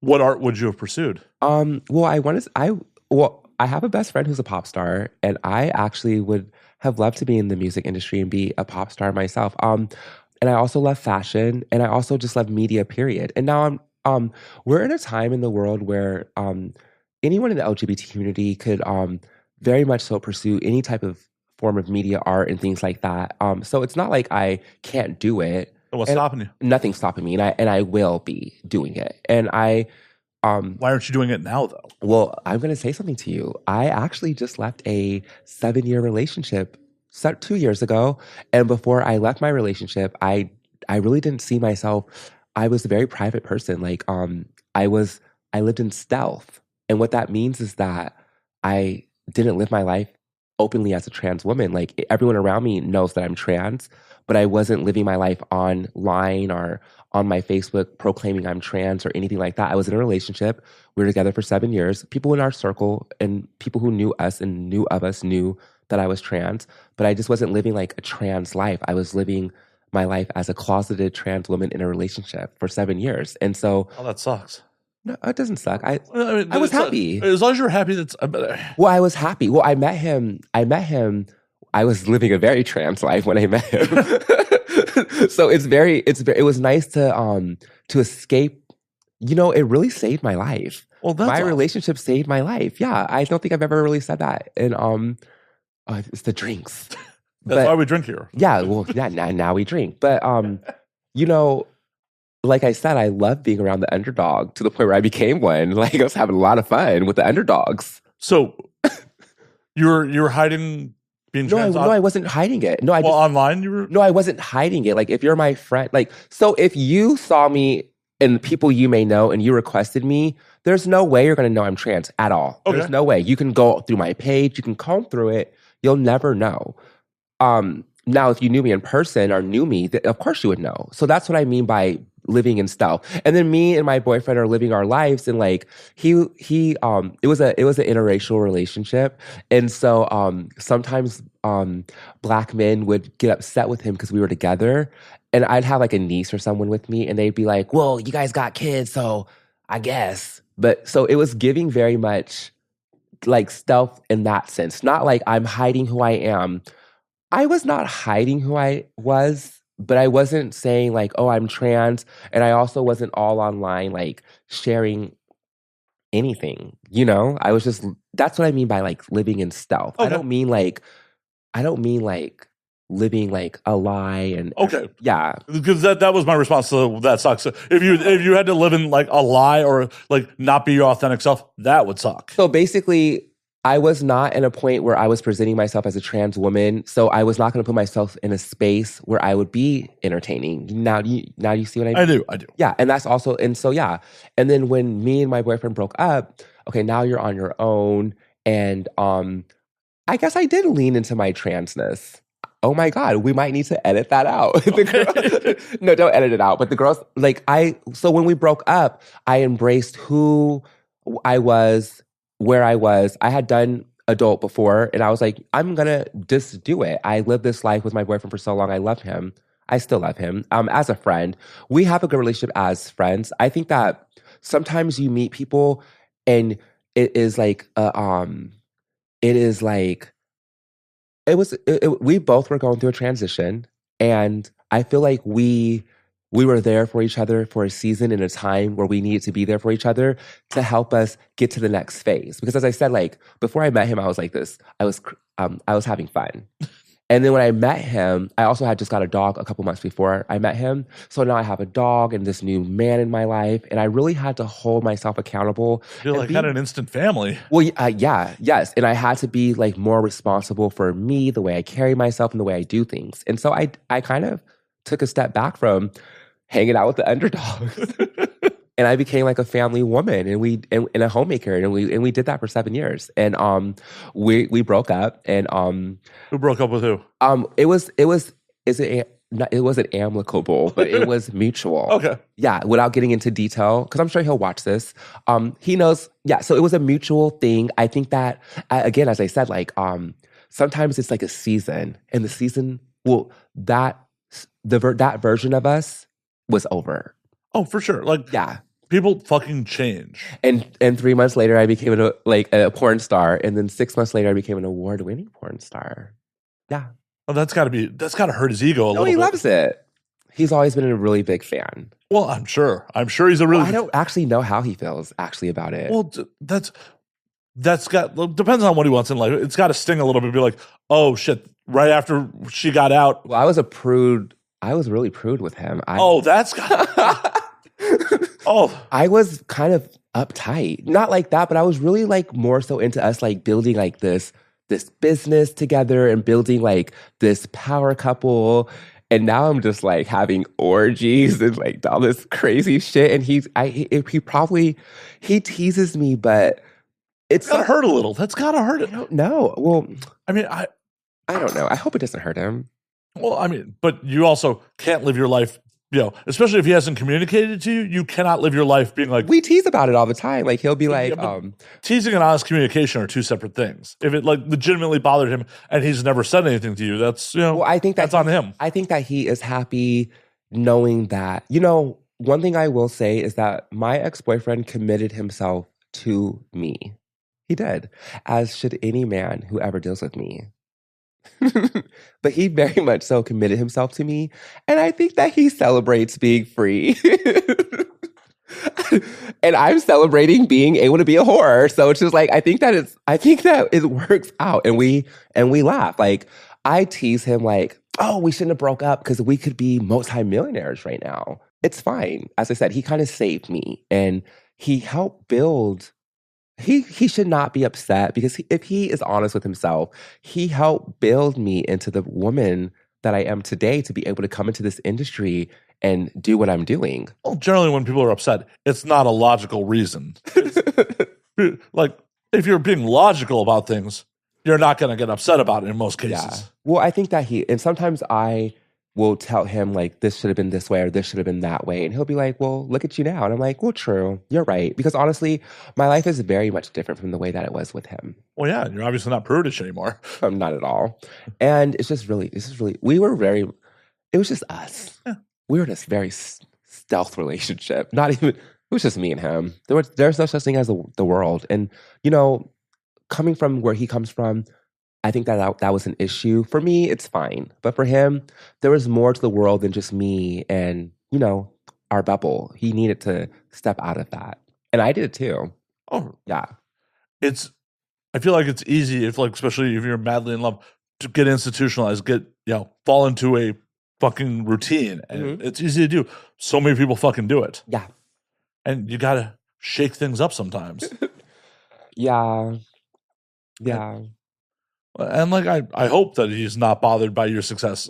No, I think he's happy for me. It's something that I always talked about since I was, I always was like, oh, I want to be someone, or oh, I want to do this, or oh, I want to do that. A lot of the things that I am doing right now, we discussed. So it's not like really a surprise. And anyone who personally knows me should not be surprised by anything, honestly, that's going on in my life right now, because it's very, very, very intentional, honestly. Good. Yeah. Good. As we stepping into the industry was very intentional. I fucking hope so. Shit. Every move. Well, honestly, in the beginning of my industry journey, it was more so survival, or well, it was survival. Shout out to the girls that come into sex work and it's nothing but success from the beginning. You come into sex work and everything's all about success. I came into sex work because I needed to survive, and I was at a very vulnerable place in my life. And I was in sex work for an ample amount of time before I met my boyfriend. And while I was with my boyfriend, did I engage in sex work? I mean, yes, I did. My boyfriend took care of me, but I took care of myself as well. Did he know you were still engaging in sex work? Yeah, he did. Okay. So that's I don't want to go too into detail about our relationship, like the ins and the outs, but he knew. That's why what's going on now is not like a thing. For sure. I've always been a sex worker. I've actually been a sex worker my whole entire adult life. Yeah. That's awesome. Yeah. Yeah, it is awesome. But it was not always like I'm Leilani. I've always been Leilani Li. That's always who I've been. And in my mind, my delusions have finally caught up with me. As I said, like anyone who knows me is not surprised. Because I remember back in the day, they'd be like, who does this bitch think she is? And I would even be online, just lying away. I mean, there's the old adage in entertainment of you got to fake it till you make it. Yeah, it was. Yeah. I was just delusional. I mean, so delusional. Honestly, so funny. Anyone who is successful in any form of entertainment has to be delusional to a degree. You have to be like, yo. So, to the point where you believe it. You believe it. I sat there so delusional, and I look at myself in the mirror today, and I'm like, your delusions have really paid off, because every delusion you've ever deluded, you're living. It's so funny. Well, and I think that Russia actually says that you weren't delusional. Well, I wasn't delusional. I had a vision for myself. I'm very far-sighted. Do you know what that means? See into the future. Yes. And I could have $100,000 today, and I don't. But I'm just saying that I could have $100,000 today, but I feel I would still be thinking about 10 years from now. So, like nothing is ever going to be enough for me because I'm always thinking about I I am always I'm satisfied, but I feel like I'm never going to be in a place where okay, this is good enough. Well, I'm always thinking about the future. Having no ambition is just fucking death. Well, it also is a curse too because you can be sitting there and it's like everything's fine. That's how it was with me and my boyfriend.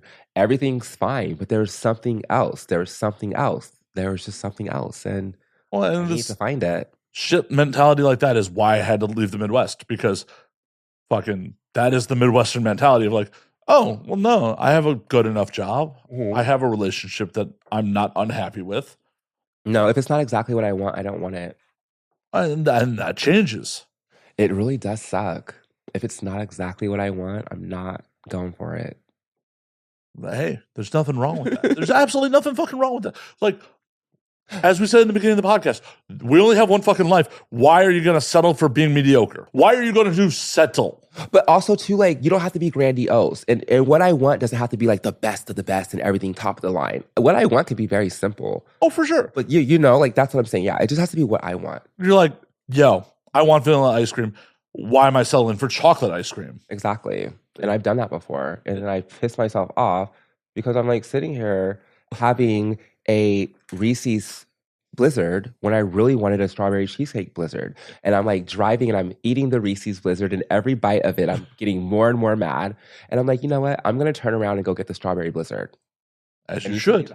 100%. And then when I got it, it still wasn't good enough. And I was like, maybe the Reese's was good. So it's just like, I don't know. And sometimes you don't know until you try it. True. So we've been talking for a while. Ask me some good questions. Have I not been asking you questions? Some risque questions. Well, I thought I asked a couple. I'm just kidding.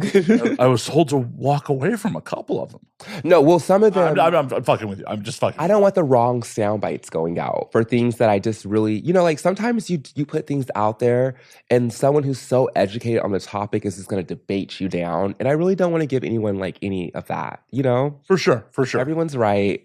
And... No, nobody's right. Nobody's right. That's I just in a world where I piss people off on the internet constantly, and I don't value most people's opinions. Well, people honestly get on the internet to get pissed off. Well, yeah, because they're unhappy with their fucking lives, and they're just lashing out. It's just a negative space. Well, it's one of those things where, like, you have your mediocre life. You have the life that you're just like, it's there. Mm-hmm. Oh, well, if someone pays attention to me, even if it's in a negative light, oh my God, they're paying attention to me. Yeah, true. None of that bothers me. Absolutely none of it bothers me. And you know what? A lot of people, see, we're bold and living out loud, but a lot of people actually don't, they're like fragile. Like the guy who's like sitting at the corner and he's like not talking to anyone, he's literally the one online cussing everyone out. Oh, 100%. He's a keyboard commando.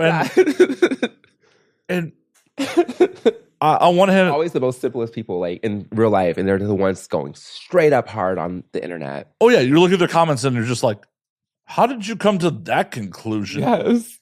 It's absolutely wild. And I don't let it affect me. I just engage with it because it drives engagement. Mm-hmm.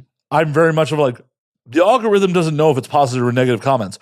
Bring your negative comments. It'll bring more numbers. That's true. And honestly, I have learned to stop talking about things that I disagree with online, or not like interacting with things I disagree with online, because when you interact with things you don't like online, that's literally all you get to see. So yeah, I will interact with things I disagree with online when it's on my page. Yeah.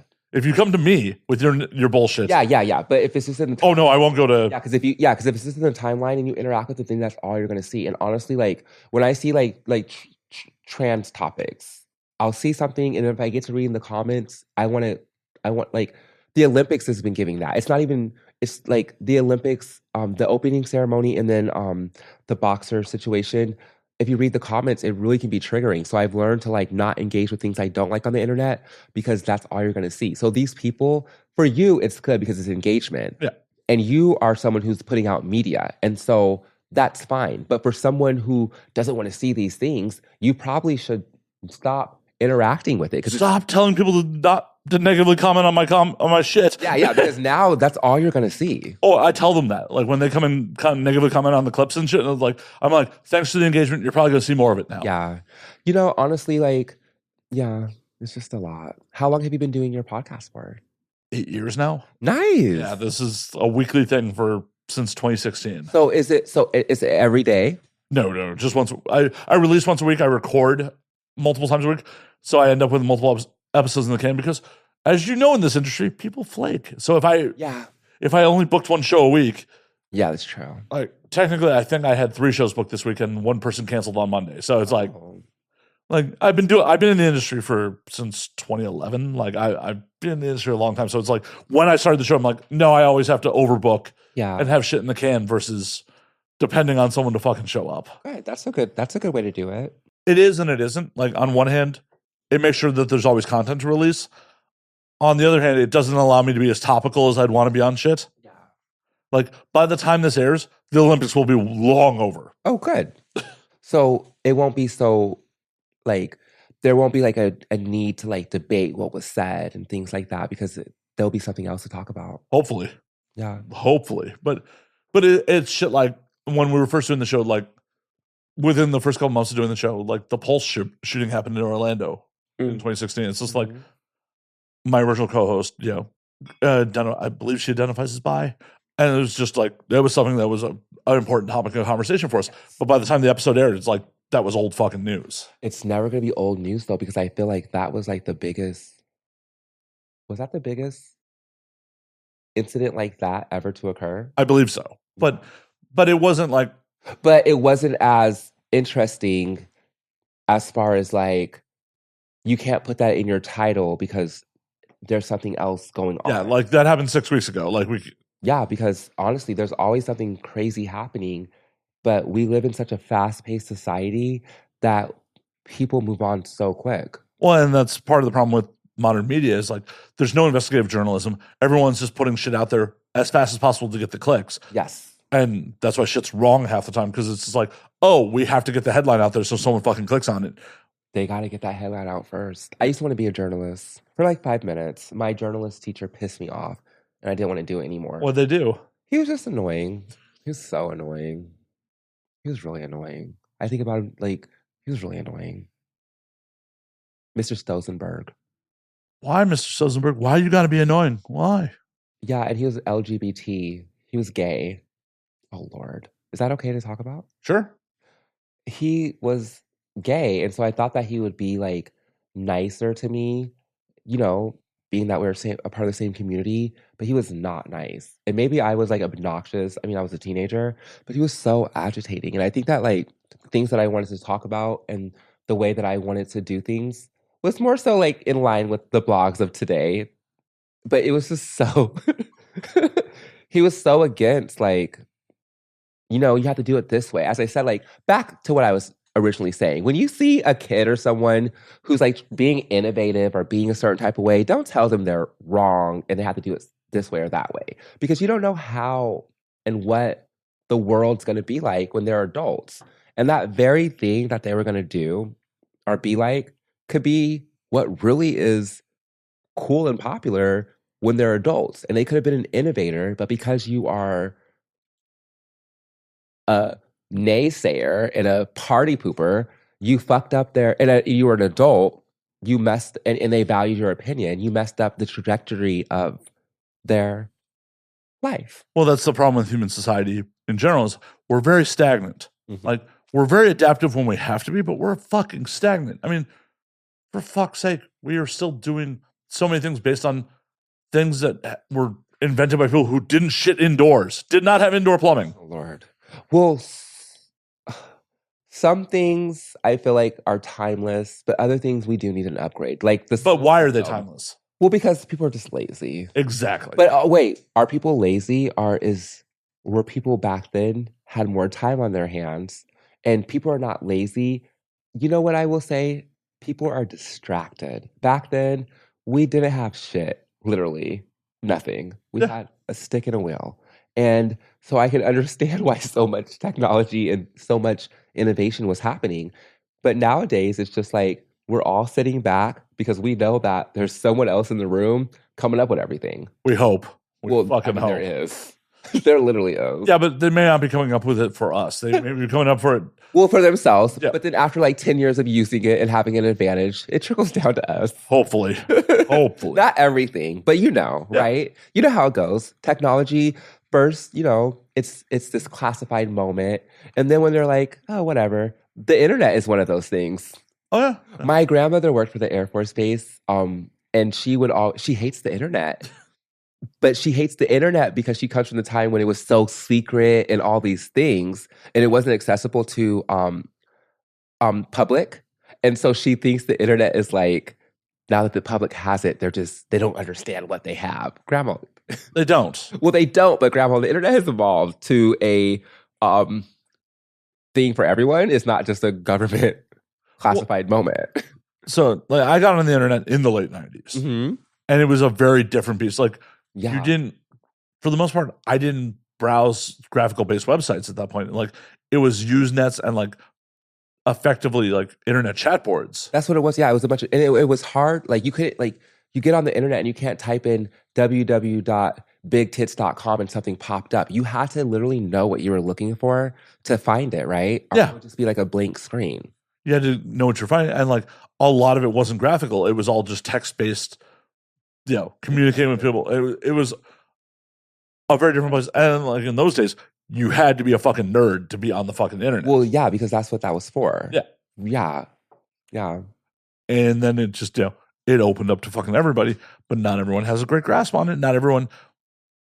And I've said this on air a couple times. Where like, I'm curious in the next generation or so, when kids that were raised by people that grew up on the internet, how they act on the internet. Mm-hmm. How is someone from my parents' generation going to give me guidance on how to act on the internet? The internet didn't exist when they were fucking coming up. Yeah, you're right. And honestly, I'm so tired of like people from these generations trying to tell me how to navigate something when the world is completely fucking different. Like, don't tell me about getting a house when houses were 10 cents back then and they're $1 million for a shack now. The world has changed so much because like the difference between like the 90s and the 70s, Mm-hmm. there was definitely a difference in technology and shit like that. But the 90s and the 70s were much more in line with each other as society goes versus 2024 and 2000, even though that's the same length of time difference. Yeah. Interesting. Well, do you think it's because of like over the last like 10 years, we've had like this surge in technological advancements?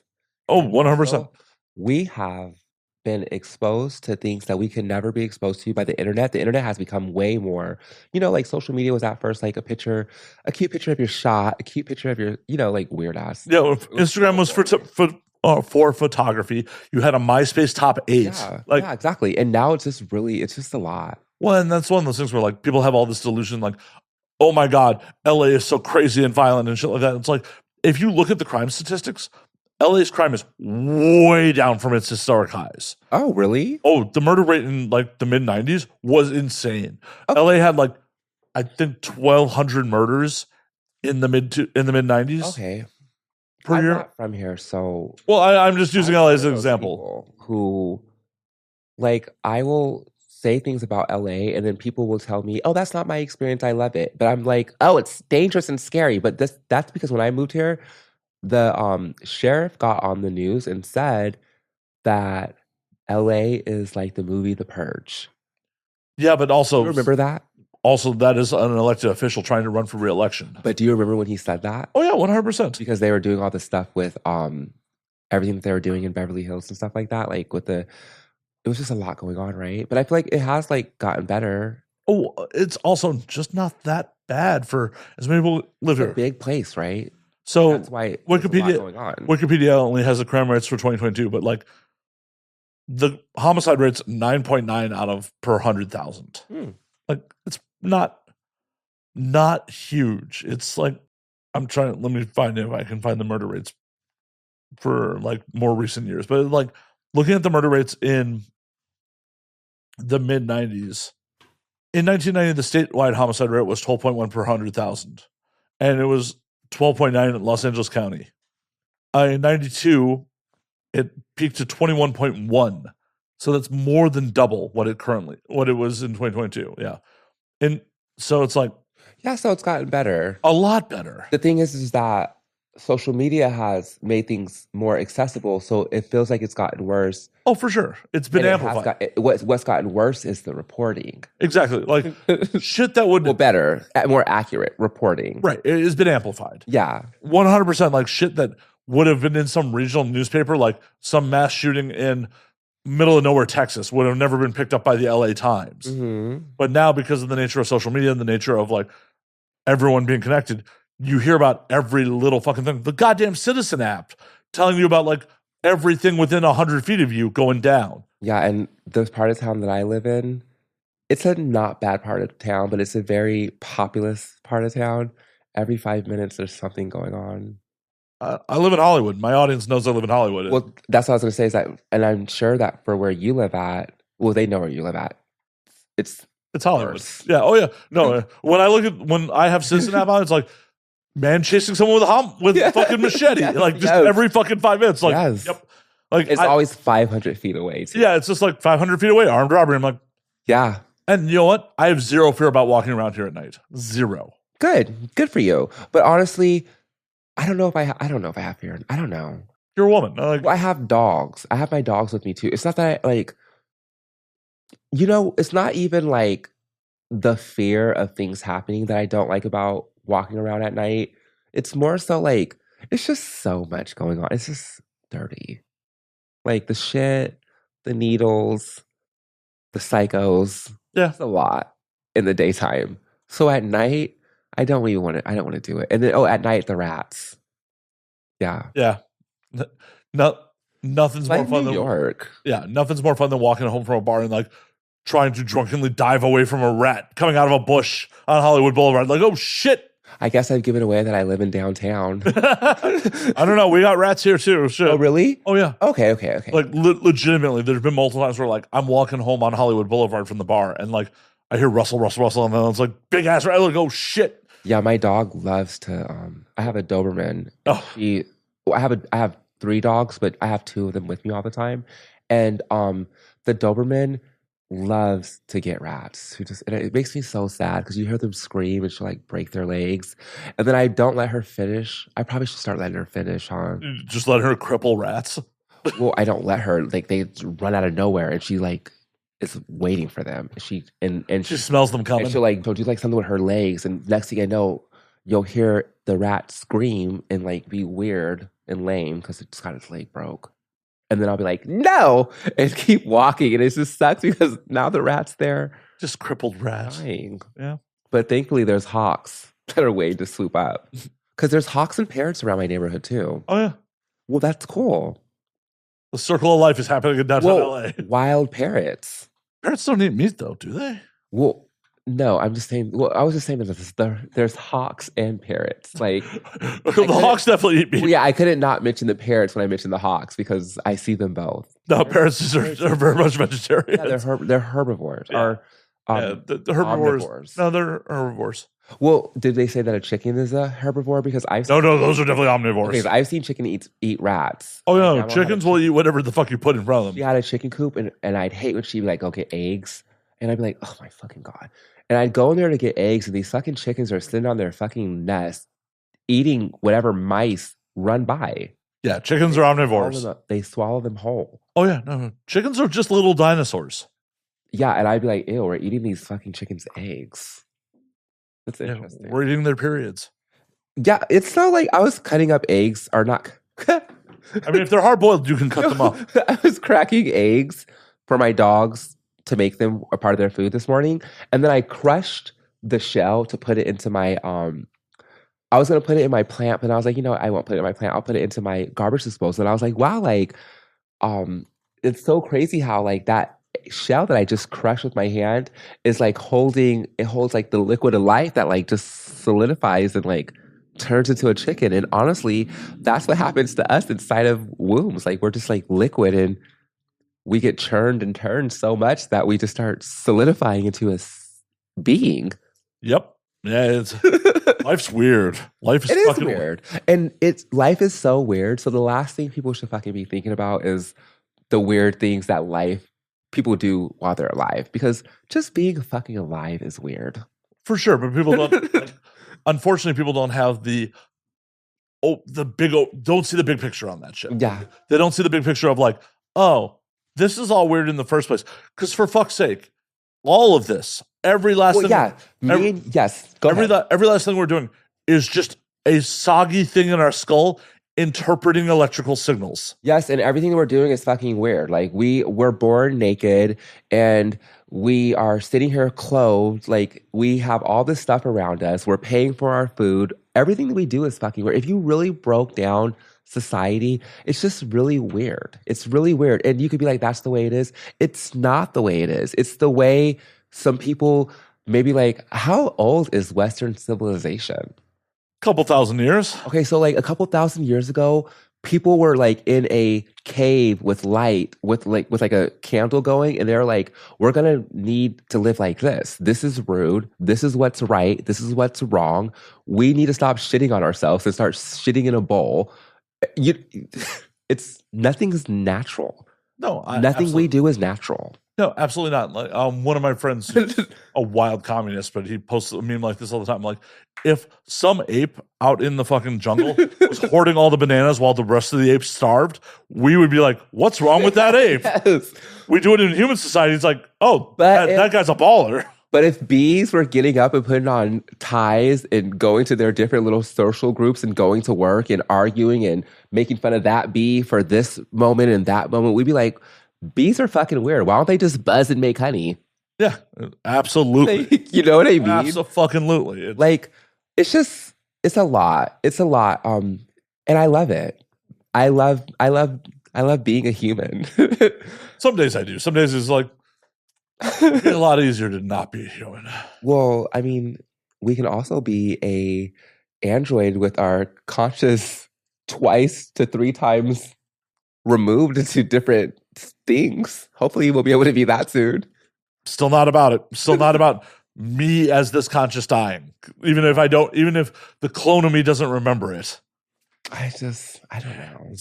Have you ever seen the movie The Sixth Day with Arnold Schwarzenegger? With Arnold Schwarzenegger, and they did a remake, right, with Colin Farrell? No, that was Total Recall. Okay, so tell me more about The Sixth Day, because it's not a good movie. This is the movie with Jamie Lee Curtis as his wife. No, that is True Lies. Okay. Where she goes is the escort. And I was like, she is not. She actually did sex that. Okay, give me. So the plot of The Sixth Day is like, there's a lot of cloning in it, and there's a lot of transferring consciousness between clones. Mm-hmm. And it was just like, it's not a good movie. I promise you, it's an action movie. But there's one scene where it's like, oh, someone clones themselves, and both the clone is still alive. He's just like, aren't you going to wait till I die? And he's like, nope. Maybe I did see that, and you're not supposed to. Maybe I did see that. It's not a great movie. It's not. I love not great movies. It's Jesus. Is that movie like 20 years old at this point? Fuck. It is 24 years old. Fuck. I am old. Let me look and see what it looks like, because I might recognize it. Because they're like. So did it come out around the time that I just mentioned all those other movies? So those other movies are a little older. Mm. So this is like the tail end of Arnie's career. Like it's in 2000. Oh, so I might have seen that. I mean, that's not that long ago. 24 years ago. I'd like to think that wasn't that long ago, but that was a long time ago. People in porn were born after that. Yeah, I think I might have seen it. Because I was going to say, it's that where he has like that face, right? Yeah. I might have seen it. I'll probably go watch it again. It's not a great movie, but like they do tackle the concept of like transferring consciousness to clones and shit like that. Yeah. I haven't watched it in years, but it was just like, oh yeah, no, transferring the consciousness. One of you still dies. Yeah. And then like that's the whole nature of consciousness. It's like, well, if the other me that goes on doesn't know that he died, did I really die? It's just a lot. The world's a lot. Oh, it is. It really is. It's really a lot. It's wild that like the world is a lot and really can be so fucking simple. Like it could be. We've decided to make it this fucking difficult. It really could be very simple, and we have complicated it. And I always ask myself, why? Like, and that's when you really can get into religion and really honestly ask yourself, maybe there are aspects of religion that are real. You know, when we were talking about like Christianity and stuff like that, like what the fuck is up with all the chaos? Like, is there like an antichrist? Or is Satan walking the earth, making sure human beings continuously argue over the most mundane, non-important bullshit while we destroy our our only natural habitat that we have? I don't think so. I Are we think from Mars? Did that we? one I don't think either. But Did, I think it's just a lot of very short sightedness. A lot I of think we are from Mars. I think that we are from Mars, and I think that we did what we're doing to this planet. We're just sucking it dry to the point where it's going to be a desert planet. and then we just where do we go next? Yeah, well, you know, the elite, well, not us. Yeah. You know, the ones that make the rules. Yeah, which ain't us. Well, one day it will be us. Maybe. I don't want to make the rules though. Yeah, it seems like a lot. That's the thing. It's like you have to have a certain mindset if you're like, I want to be in power. That's true. That's very true. I mean, that's the fucked up part is like the presidency pays $400,000 a year. Okay. Not a lot of money in the grand scheme of things. It's a lot. It's a lot to the average person, but if you're in So times 4. okay, still 1.6 million. With a potential so 1.6 million, and then it comes with, but also, so that's 1.6 million flat, and Right. then what else comes with being the president? Like, Well, a lot of crazy power shit. But if you were in the private sector and that powerful, you're definitely making more than 1.6 million in 4 years. yeah, that's true. So it is a certain kind of mindset that's like, yeah, I want to be in charge. You cannot be financially motivated if you're at that tier of things by 1.6 million. You're very, very right. Anyone who is in like entertainment, politicians, even any type of authoritative type of a deal, police, those types of deals. I know OnlyFans models that make more than 1.6 million in a year. Oh, that's really cool. Yeah. It's so crazy. I want to make $1.6 million a year. I believe you doing my can. OnlyFans. Well, I believe that I can too. I will one day. But I just think it's so motivational to know, like, some people are like doing like 80K a month. Oh, there's definitely people doing 6 figures a month. Yeah, it's so awesome, right? Yeah. It's so cool. Mm-hmm. It's absolutely wild. It's crazy. And good on them. Like, I don't fault anyone for being like, oh yeah, make that money. Shit. Well, no, they are capitalizing and able to monetize and create an income like that. That's amazing. I would love to be able to do that, and honestly, one day I will be able to. And tell me who they are so I can start learning from them. Don't tell me on camera. Oh well, no, I'm not going to shout out and be like, by the way. Yeah. But also, all those people either have a team or insane workaholics or both. Shout out to everyone who is able to maintain their platforms without a team, and shout out to the people who have a team, and shout out to those teams, because I personally believe that sometimes you get to where you want to go with people, not helping you, but with a team. You know, something that me and my ex-boyfriend used to always talk about is like, I'd be like, we should get someone to do this or get someone to do that. And he'd be like, no, we can do it. And I would be like, no, these people are in the profession of doing that. And if we have the means to access that, then we should, because you want to be able to do what you are good at and leave the other stuff to the people that are good at that. So when you have a team, you can do what you're good at, and you can have a team that's good at the other stuff to help you as a brand. So I think that it is amazing to have a team. You have to have a team. Like, yes, well, I don't want to say yes, you do, because I know people who don't, and they really love to be like, well, I'm not saying I don't have a team. Shout out to me. I don't have a team. I'm not saying like hiring someone to fucking like chat and impersonate you, but like at the end of the day, No, having a team like PR, having like I don't have an agent, but like having like an agent so you don't have to like self-book, having like this, PR, yeah, PR is important. Or makeup and hair, makeup and a hair, wardrobe, an editor, like editor. because no matter how good you are at editing, it is time consuming. Mm-hmm. And could you be better?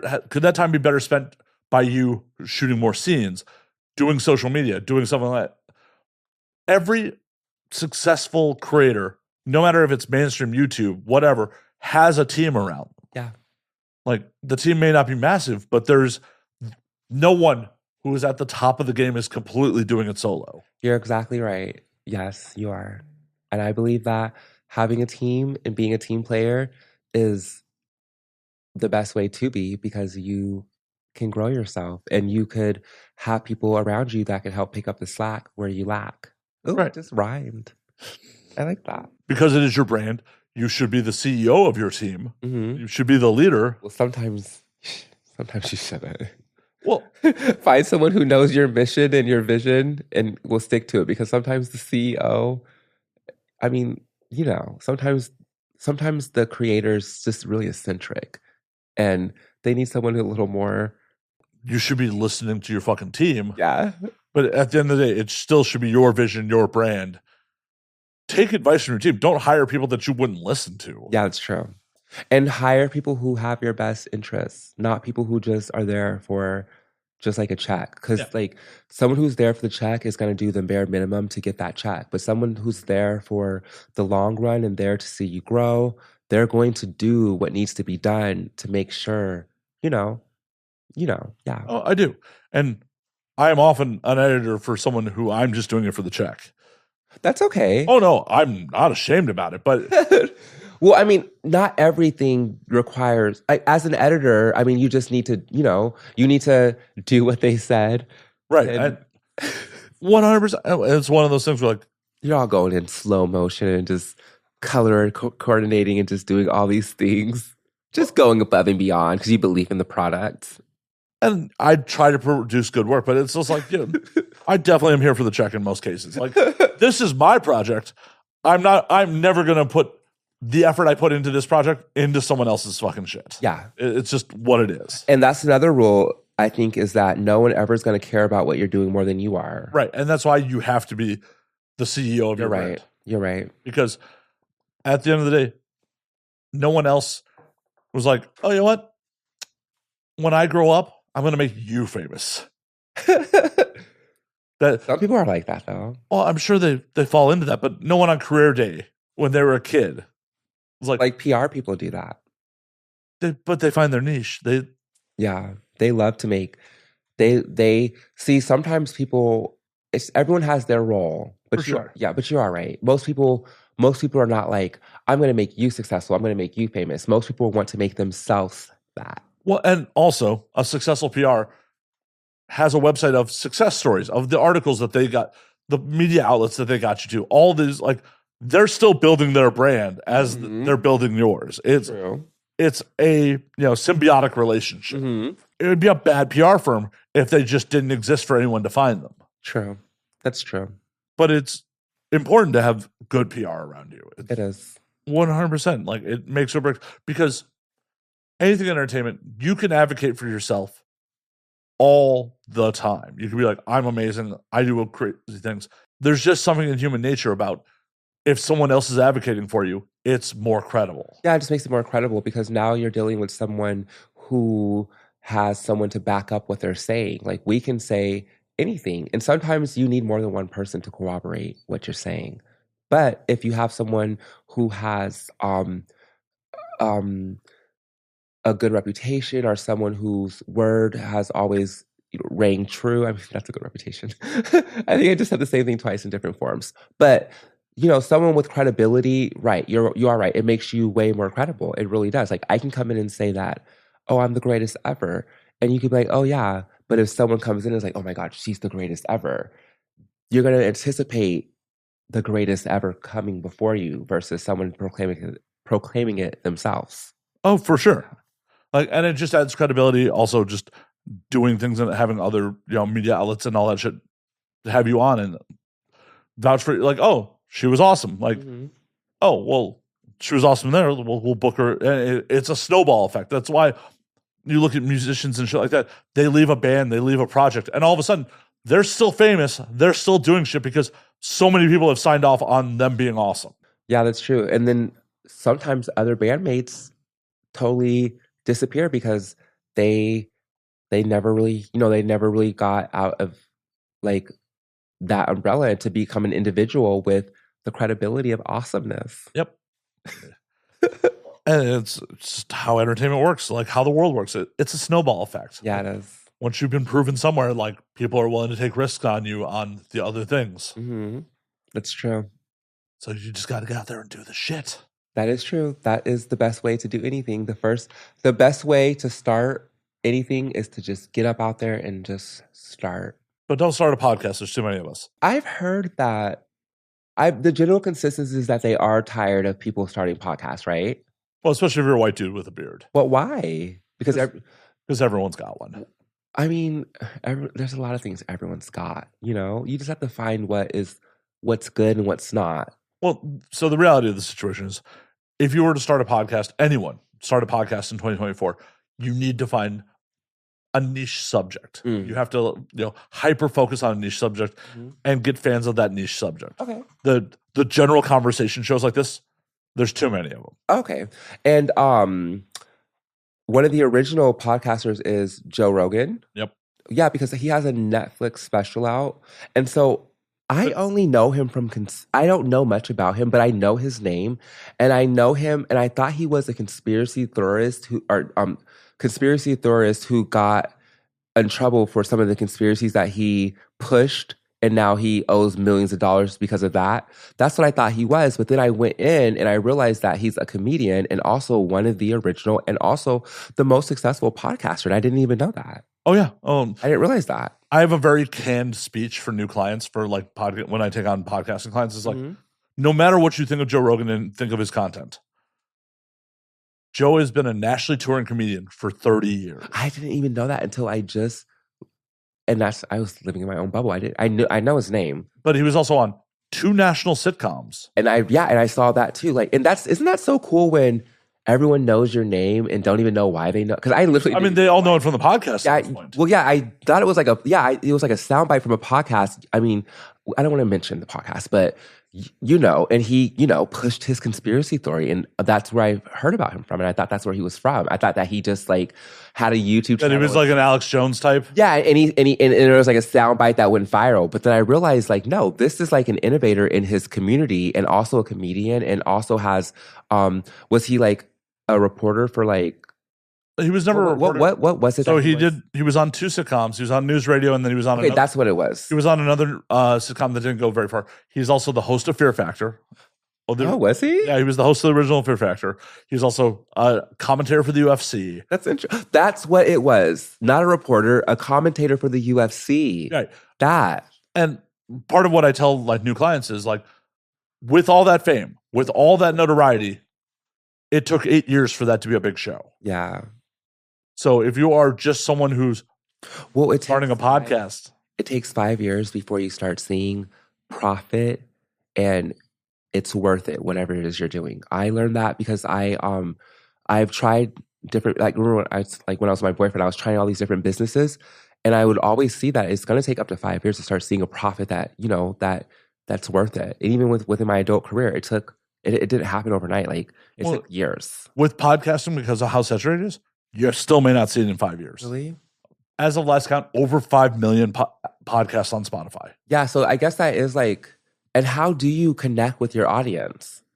You have to have a niche. Yeah, you have to have a niche. You have to have a niche. Yeah. And marketing. Because just like music, you can have the best sound in the world, and if no one knows it exists, it doesn't matter. That's so crazy. Like, just like so oversaturated. I've never been like really much of a podcast person. I do listen to one podcast. It's called Mile Higher, but I found it on YouTube, and they do have a podcast as well. Well, and YouTube's great for that because YouTube is probably the best place for podcasts because their algorithm will actually suggest shit. Apple and Spotify, the search algorithm's horrible. Oh, that sucks. They'll recommend my show at the bottom of similar shows. But especially because this is a general conversation show, if someone tunes into this episode, this might not be what they're looking for out of a podcast, where the episode that is, as of time of recording, dropping tomorrow is ridiculously silly. We were just like, the guests and I are real life friends, and we were just being fucking ridiculous the whole time. That's so fun that you never know what your show is going to be about because it's just based on your interaction and chemistry with your guests. Like, it could be like, it can go any way. Oh, yeah. And there are some turds out there. I will freely admit, some episodes are not great. Oh, no. And these things happen because it's real life. Because this shit isn't scripted. And sometimes it's like, oh, hey, we have no chemistry. Or, oh, hey, you're nervous and I have to carry the show because you don't know. You're just like, fuck. Are they, and you mostly deal with industry? A lot of industry. I mean, I have some comedians and musicians on. I was gonna say, why would they be nervous? Like, this is so simple. I don't know. Like, we're performing. I always like, oh, you were like, because I've had people tell me afterwards, like, oh, that was so easy. I was kind of nervous coming in. I'm like, you were nervous? Like, okay. Yeah. Like, I never, maybe that's a fault on me as a host. I never think of like being nervous doing this, like, or that my guests would be nervous. It's just like, we're just going to sit and bullshit. My concern is always, it's never about like, I'm like nervous. It's more so like, I wish I had like a screen so I could like see how I look. You do? Well, it's not, I do. And I'm sure the audience has seen me look a little bit, but like one that's big enough so I can just like see how I look, how I should be positioned. Because I think that is like more so like my concern, just making sure that I look as great as I can. Like, I think that's where the nerves come in for me. But other than that, like, just like having like this type of conversation, just like sitting down and talking with the cameras going, they're not even moving. No. Yeah, it's really simple to me. Oh, yeah. But this is supposed to be painless. This is supposed to be fun. Your setting, because it's just me and you. But I have been on a podcast where it was a camera crew. And so although me and her were talking, we were talking like with me and you are talking face to face, but the camera crew was that way. And so, and if you turn, you would see them. And so that kind of made me nervous because I was like, I was nervous with that. But most of the time, I'm not nervous for podcasts. Well, good. I'm glad you're not nervous. I'm glad you're having a good time. I mean, we're fucking on camera all the time. But I mean, I don't think you and I are. But well, not me and you. Like, I'm like, well, how drunk did I get? Shit. Well, for me, like, you know, I'm not meeting my partners until we pull up, and then we have to do it on camera in front of the crew. So this is like the least nerve-wracking thing to do on camera for me. Oh. As it should be, but there are definitely some people that would rather fuck than talk about like actual like intimate thoughts in their head. Well, it's easier to fuck on camera than just talk about your thoughts and opinions. Well, it's definitely less risky. It definitely is. Yeah, that's funny. It is less risky, and you know, it's just fucking. Yeah. Now talking and sharing your opinion and all those things can come back to haunt you. Yeah, fuck them. Like, I don't think. Well, remember what we said. We've grown out of people pleasing. Oh, yeah. Their opinions don't fucking matter. They matter to them, but not to me. Exactly. And to you. Exactly. Yeah. They can have their opinions, but it's not for us. It is not. That's one thing about all of us. We all have an opinion, but that doesn't mean anything. Nope. Because I'm going to, sleep soundly no matter what your opinion is of me. Mm-hmm. So, how are you feeling about the political landscape right now? Oof. Are you liking the new options? I feel better about the new options than the old ones. So some people were kind of about the new options, but then they added the +1. And now they're seemingly not. I mean, it's kind of fucked up. They're liking him, right? It's kind of fucked up to be like, hey, we added a Midwestern white male. Yay! It's kind of giving that. They're kind of all happy. Well, not all happy, but now they're like, oh. She could win. Yeah. She got a fat white dude from the Midwest. She could win. You know, one week it was Sleepy Joe. The next week it was lying about her race, Kamala. I don't know what's going on. In both weeks it was I will not be comfortable until the votes are fucking counted. Yeah, but even then, you know how that goes with this group. Oh yeah, but How can I just can't. But what is going on right now in our country? You know, like when it comes to the politics, because it's just like what is going on? Like what are they like what's going on with Trump? Like what happened with the legal stuff? What's going like blind tribalism is what's so going on. what is just going on? Like there's just so much going on. And then it's just like sometimes you're like what is just going on? Mostly just blind tribalism. Yeah, like it's just like sometimes I think about stuff and I'm just like, this is just like I can't believe it's real. Like how like politics used to be more political and more politicky, right? Like now it just seems like I don't know what it seems like. It just seems like oh, our only political goal is to stifle the other side. Not that every policy that's put forth should benefit Americans, because we're all fucking Americans.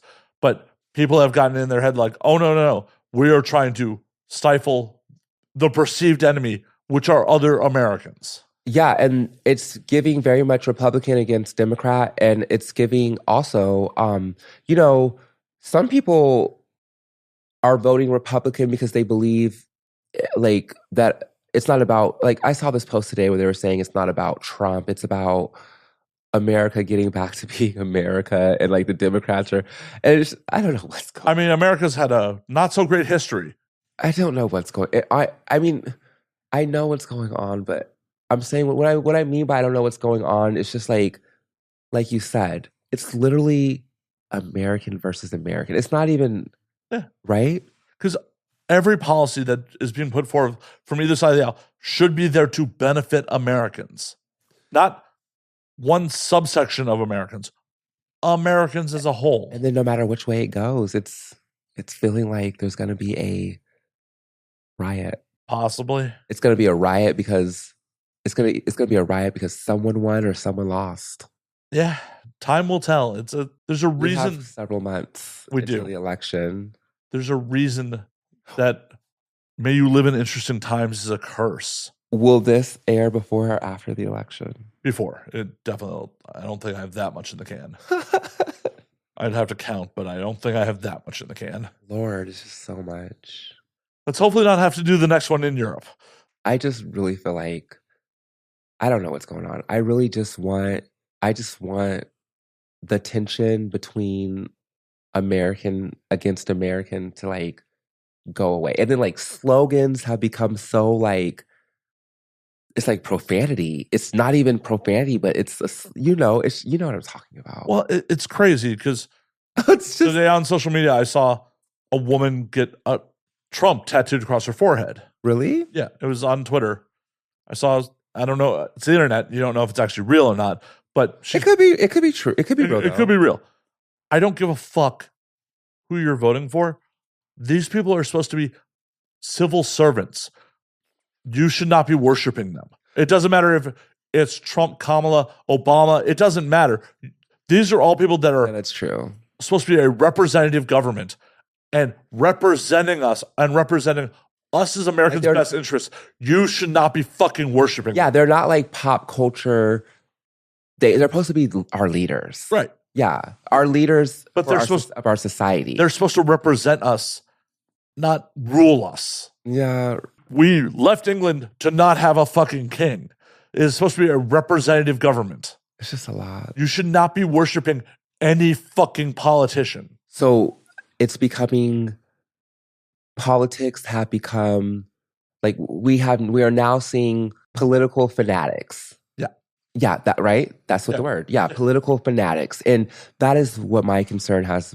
That's my concern. Like the political fanatics, and now it can turn into, I mean, being a political fanatic and our country being full of them, we could face a civil war.